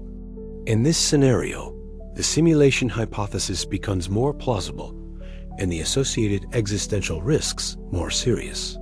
The moral implications of the simulation hypothesis create additional uncertainties about our survival prospects. If we are simulated beings, do we have the same moral status as real, conscious beings? Would our simulators have ethical obligations to preserve our existence? Or could they terminate us without moral consequences? Different ethical frameworks might lead to different conclusions about the rights of simulated beings and the obligations of their creators. Utilitarian ethics might focus on minimizing suffering, regardless of whether beings are original or simulated. Deontological ethics might emphasize respect for rational agents, whether they are implemented in biological or computational substrates. But if our simulators subscribe to ethical frameworks that don't recognize simulated beings as morally significant, they might terminate our reality without hesitation when it suits their purposes. We would have no moral leverage to ensure our continued existence. The possibility of multiple simulation layers also creates complex moral relationships. If our simulators are themselves simulated, they might face termination risks from their own operators. This could create cascading failures, where the destruction of higher-level simulations eliminates all nested realities beneath them. Even if the simulation hypothesis is false, and we live in base reality, the mere possibility affects how we should evaluate existential risks and survival strategies. If there is significant probability that we are simulated, then traditional approaches to risk mitigation might be inadequate or misdirected. Perhaps most unsettling is the possibility that glitches in our simulation are already occurring, but we lack the scientific sophistication to recognize them. Anomalous physical phenomena, unexplained observations, or apparent violations of natural laws might be artifacts of computational shortcuts or programming errors rather than genuine mysteries. The recent acknowledgement of unidentified aerial phenomena by government agencies could potentially be explained as simulation artifacts rendering errors, physics engine glitches, or unauthorized modifications to the programming by entities with access to our computational substrate. If we are living in a simulation, that our ultimate survival depends not on our own actions, but on the continued operation of technological systems and the decisions of beings whose existence and motivations we cannot directly verify. We are dependent on the goodwill, competence, and resources of simulators who might regard us as nothing more than data points in a cosmic experiment. The simulation might end not with dramatic catastrophe, but with quiet termination, a simple command to delete unnecessary files, free up computational resources, or shut down outdated programs. From our perspective, it would be the end of everything. From their perspective, it might be routine maintenance. The question is not whether we can prove or disprove the simulation hypothesis, but whether we can survive in a reality whose fundamental nature remains uncertain, and whose continued existence depends on forces beyond our knowledge or control. In a simulated universe, the greatest existential risk might be the moment when someone decides to turn off the power. Extinction is not a rare phenomenon. It is the underlying rule of life on Earth. Every species that has ever thrived, from the smallest trilobite to the largest dinosaur, has faced it. 99% of them are gone. Only a fraction remain, and among them stands humanity. When one looks back across the fossil record, the story is clear. Species emerge, flourish, adapt, and eventually vanish. Sometimes the end arrives with sudden force, a catastrophic asteroid, a supervolcanic eruption, or a rapid shift in climate. At other times, it comes quietly, stretched across thousands of years, until what once seemed eternal disappears so gradually that its absence is noticed only in hindsight. The question has never been whether species go extinct. The question is when. And for humanity, the answer remains unknown. Scientists speak of two primary pathways. One is abrupt. A cosmic rock the size of a mountain could strike the planet, as it did 65 million years ago, ending the reign of the dinosaurs. Such an event would ignite skies with firestorms, blot out the sun with choking dust, and send temperatures plunging into darkness. Civilizations built over millennia could collapse in a matter of months. The other pathway is slow and quiet. A gradual decline in fertility, a long unraveling of ecosystems, declining resources, desertification, shifting seas. The end might not be marked by a single moment of disaster, but by centuries of dwindling vitality. Each generation smaller than the last, until one day, there is simply no one left to inherit the earth. History offers examples, though on a smaller scale.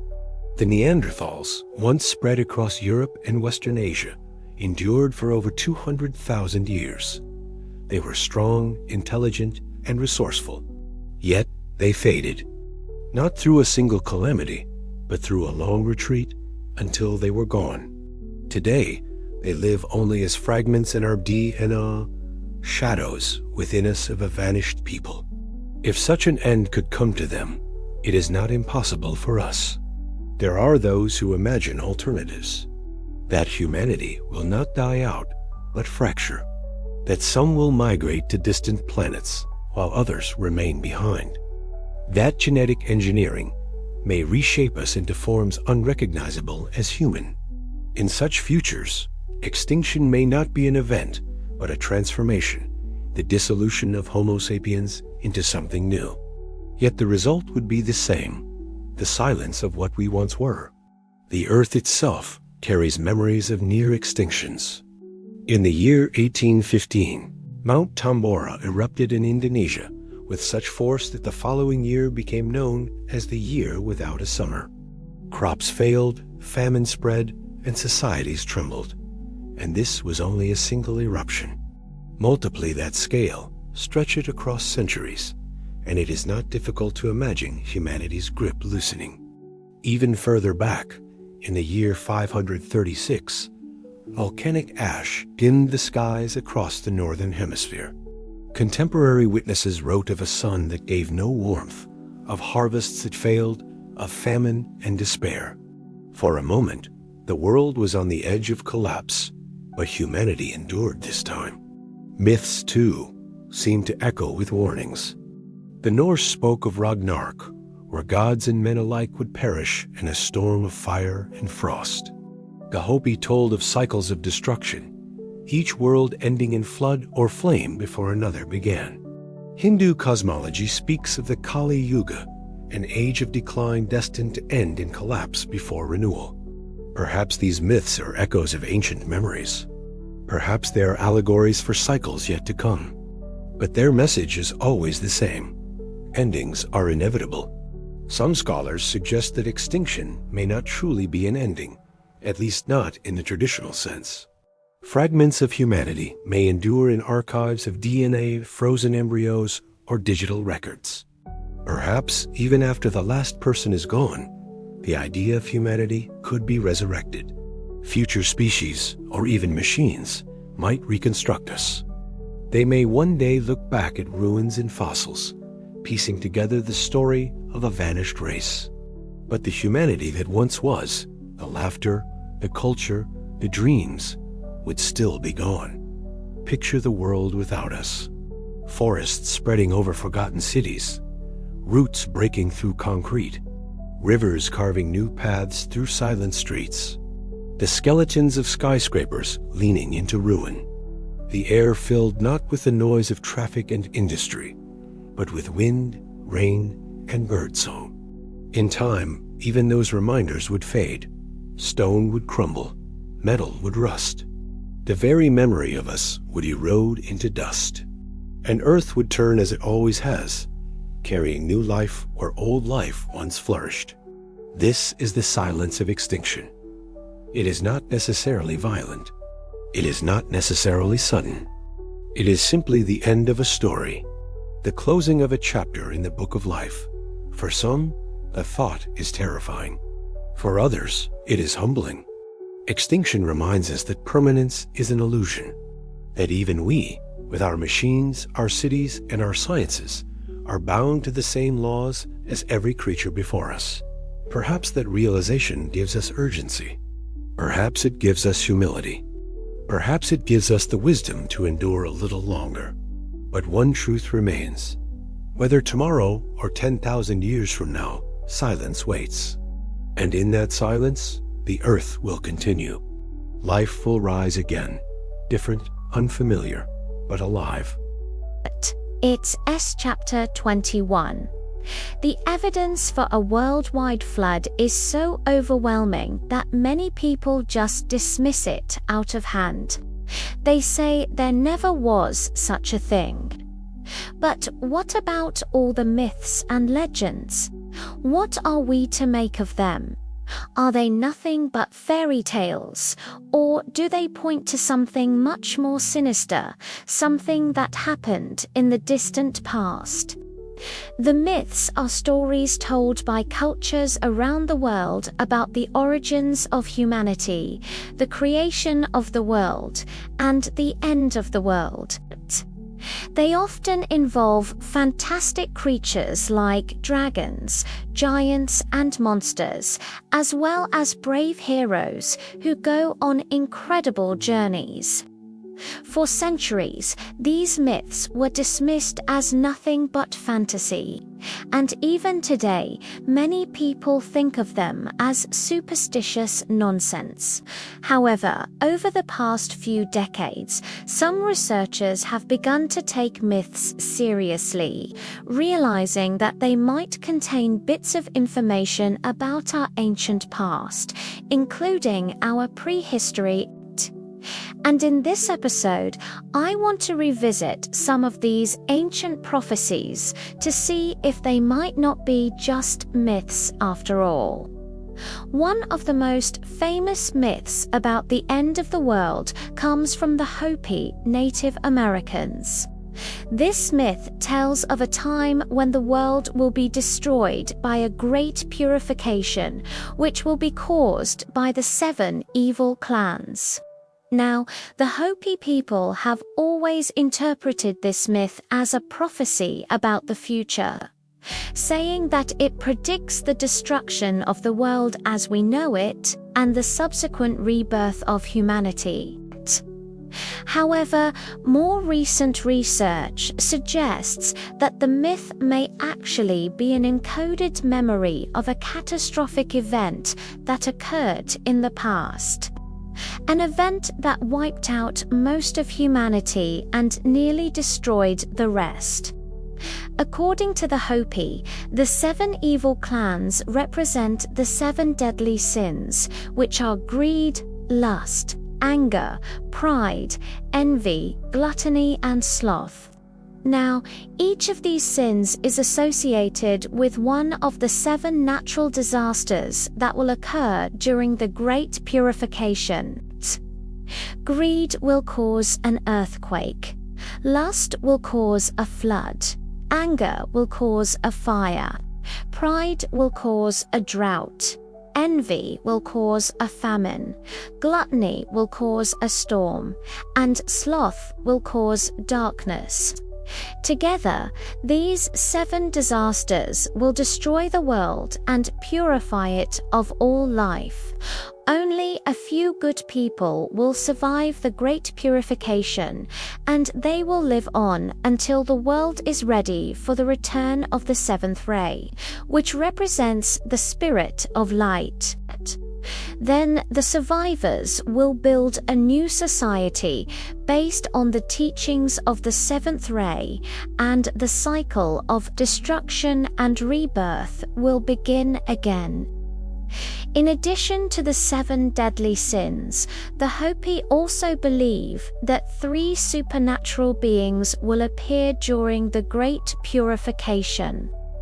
These beings are the Spider Woman, the Water Serpent, and the Blue Star Kashina. The Spider Woman represents wisdom and creativity. The Water Serpent represents healing, and the Blue Star Kashina represents peace. These 3 beings will help the survivors of the Great Purification to rebuild their lives and create a new world. Now, the Hopi have traditionally believed that the Great Purification will happen sometime in the future. However, recent research suggests that the myth may actually be an encoded memory of a catastrophic event that happened in the past. In particular, the myth seems to fit well with the Younger Dryas impact event, which occurred around 12,900 years ago. This event was caused by the impact of one or more large asteroids or comets, which triggered a rapid and dramatic climate shift. The Younger Dryas impact theory is controversial, but there is growing evidence to support it. And if it is true, then the Great Purification could have been an encoded memory of this event. Another myth about the end of the world comes from the Norse people. The Norse believed that the end of the world would be a terrible event called Ragnarok. Ragnarok is a series of events that would eventually lead to the death of all the gods and the destruction of the entire Norse pantheon. During Ragnarok, there would be a great battle between the gods and the giants would win. Then the world would be plunged into darkness, and only a few survivors would live to see the end of it. Like the Hopi myth, the Norse myth of Ragnarok has been interpreted in different ways. Some scholars believe that Ragnarok is simply a metaphor for the death and rebirth of the sun, while others believe that it is a prophecy about the future of the Norse people. However, there is evidence that the myth may actually be an encoded memory of a past catastrophe. In particular, the myth seems to fit well with the Younger Dryas impact event. If the Norse people witnessed this event, they may have interpreted it as the death of the gods. The Younger Dryas impact theory is controversial, but there is growing evidence to support it. And if it is true, then the Norse myth of Ragnarok may be an encoded memory of this event. A similar myth about the end of the world comes from the Hindus. They believe that the end of the world will be a terrible event called the Kali Yuga. The Kali Yuga is a period of darkness and destruction that will last for 432,000 years. During the Kali Yuga, there will be war, famine, disease, and death on a massive scale. Eventually, the world will be destroyed and humanity will be wiped out. However, a few survivors will live on until the next cycle of time begins. Just like the other myths we've discussed, the Hindu myth of the Kali Yuga has been interpreted in different ways. Some scholars believe that the Kali Yuga is simply a metaphor for the decline of human civilization, while others believe that it is a prophecy about the future of humanity. However, there is evidence that the myth may actually be an encoded memory of a past catastrophe. In particular, the myth seems to fit well with the Younger Dryas impact event. If the Hindus witnessed this event, they may have interpreted it as the beginning of the Kali Yuga. Again, the Younger Dryas impact theory is controversial, but there is growing evidence to support it. And if it is true, then the Hindu myth of the Kali Yuga may be an encoded memory of this event. What's really amazing about these three myths is how similar they are to each other. Each myth tells of a time when the world will be destroyed by a great purification, Ragnarok or Kali Yuga. In each myth, there are also references to great floods, fires, earthquakes, and other natural disasters. And in each myth, only a few survivors will live to see the end of it.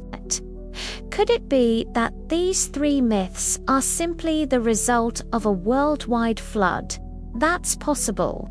However, I think that there is something else going on here. I think that these three myths are not just the result of a worldwide flood, but are in fact encoded memories of the Younger Dryas impact event. This event may have wiped out most of humanity and nearly destroyed the rest, and the survivors may have interpreted the event as the death of the gods and the destruction of the world. These beliefs may have been passed down through oral tradition and eventually written down in the myths and legends that we know today. Evidence for this can be found in the fact that these myths are found in cultures all around the world. It's very unlikely that three completely separate cultures would come up with the same myths independently. Of course, there are other possible explanations for the similarities between these myths. It's possible that they all originated from a single source, such as a lost biblical account of the Younger Dryas impact. Or perhaps they are all simply the result of human imagination. However, I think that the evidence for a worldwide flood is so overwhelming that it would be foolish to ignore. The similarities between these three myths are too great to be simply the result of coincidence. And the evidence for a worldwide flood is too strong to be easily dismissed. In conclusion, the myths about the end of the world may not be just fairy tales, but encoded memories of a catastrophic event that occurred in the past, possibly the Younger Dryas impact event. This event may have wiped out most of humanity and nearly destroyed the rest. And the survivors may have interpreted it as the death of the gods and the destruction of the world. These beliefs may have been passed down through oral tradition and eventually written down in the myths and legends that we know today. Thank you for watching this video. If you enjoyed it, please hit the like button and subscribe for more videos like it. Thank you. Does thinking about the apocalypse make you anxious? I know it does for me. In this book, we've explored some of the worst things that could happen to us individually and as a society. We've looked at nuclear war, pandemics, climate change, economic collapse, extreme weather events, natural disasters, terrorism, war and rumors of war, civil unrest, societal breakdown, and even the heat death of the universe itself. None of these scenarios paint a pretty picture of what the future might hold. But in looking at all these potential calamities, I haven't just been trying to scare you. My goal is to do the opposite. By preparing for the worst, we can set ourselves up for the best. Better to be safe than sorry, as they say. But if that's your motto too, then you might have ended up feeling a little uneasy after reading this book, because being prepared for disaster involves thinking about the worst-case scenario playing out. And I know from experience that dwelling on such thoughts isn't always comfortable. So here at the end of our tour, through potential disasters, big and small, I want to spend a little time talking about how our minds handle the anxiety of thinking about the end of the world.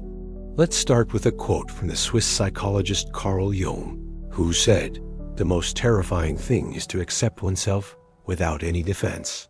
The way Jung uses the word defense here, it means a barrier we erect against anxiety, uncertainty, and fear. That sounds like denial, doesn't it? Because when we deny something, we're refusing to acknowledge or accept the truth. But Jung was getting at something deeper, something akin to resilience. To be resilient, we need to face the things that scare us. If we reject them out of hand, we don't learn how to deal with them. Resilience is not about refusing to be afraid. It's about acknowledging our fears and learning to live with them. So let's talk about fear. When we think about disaster scenarios, we may experience a kind of anticipatory fear. Anticipatory, because the disaster hasn't happened yet, but we're imagining it happening. Fear, because we're thinking about something scary. What do we fear most about disasters? Is it losing everything? Is it losing someone? Is it losing hope? These are all valid fears, and none of them should be dismissed as irrational. But they're also all things that we can prepare for to some extent. And by preparing, we lessen their power over us. We still might be affected by the disaster, but we won't be completely overwhelmed by it.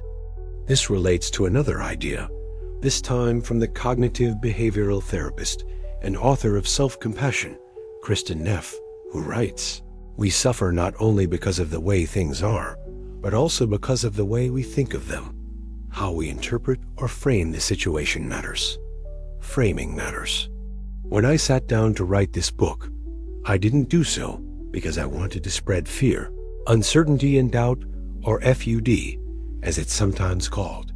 I did it because I wanted to help people better understand the world they live in and the threats facing humanity now and in the future. Some of the scenarios I cover in this book are frightening. Others seem so remote that we may feel somewhat safe from them, but all of them have some basis in reality. That's why I chose to focus on them. But as we've discussed in previous chapters, just because something is possible doesn't mean it's probable.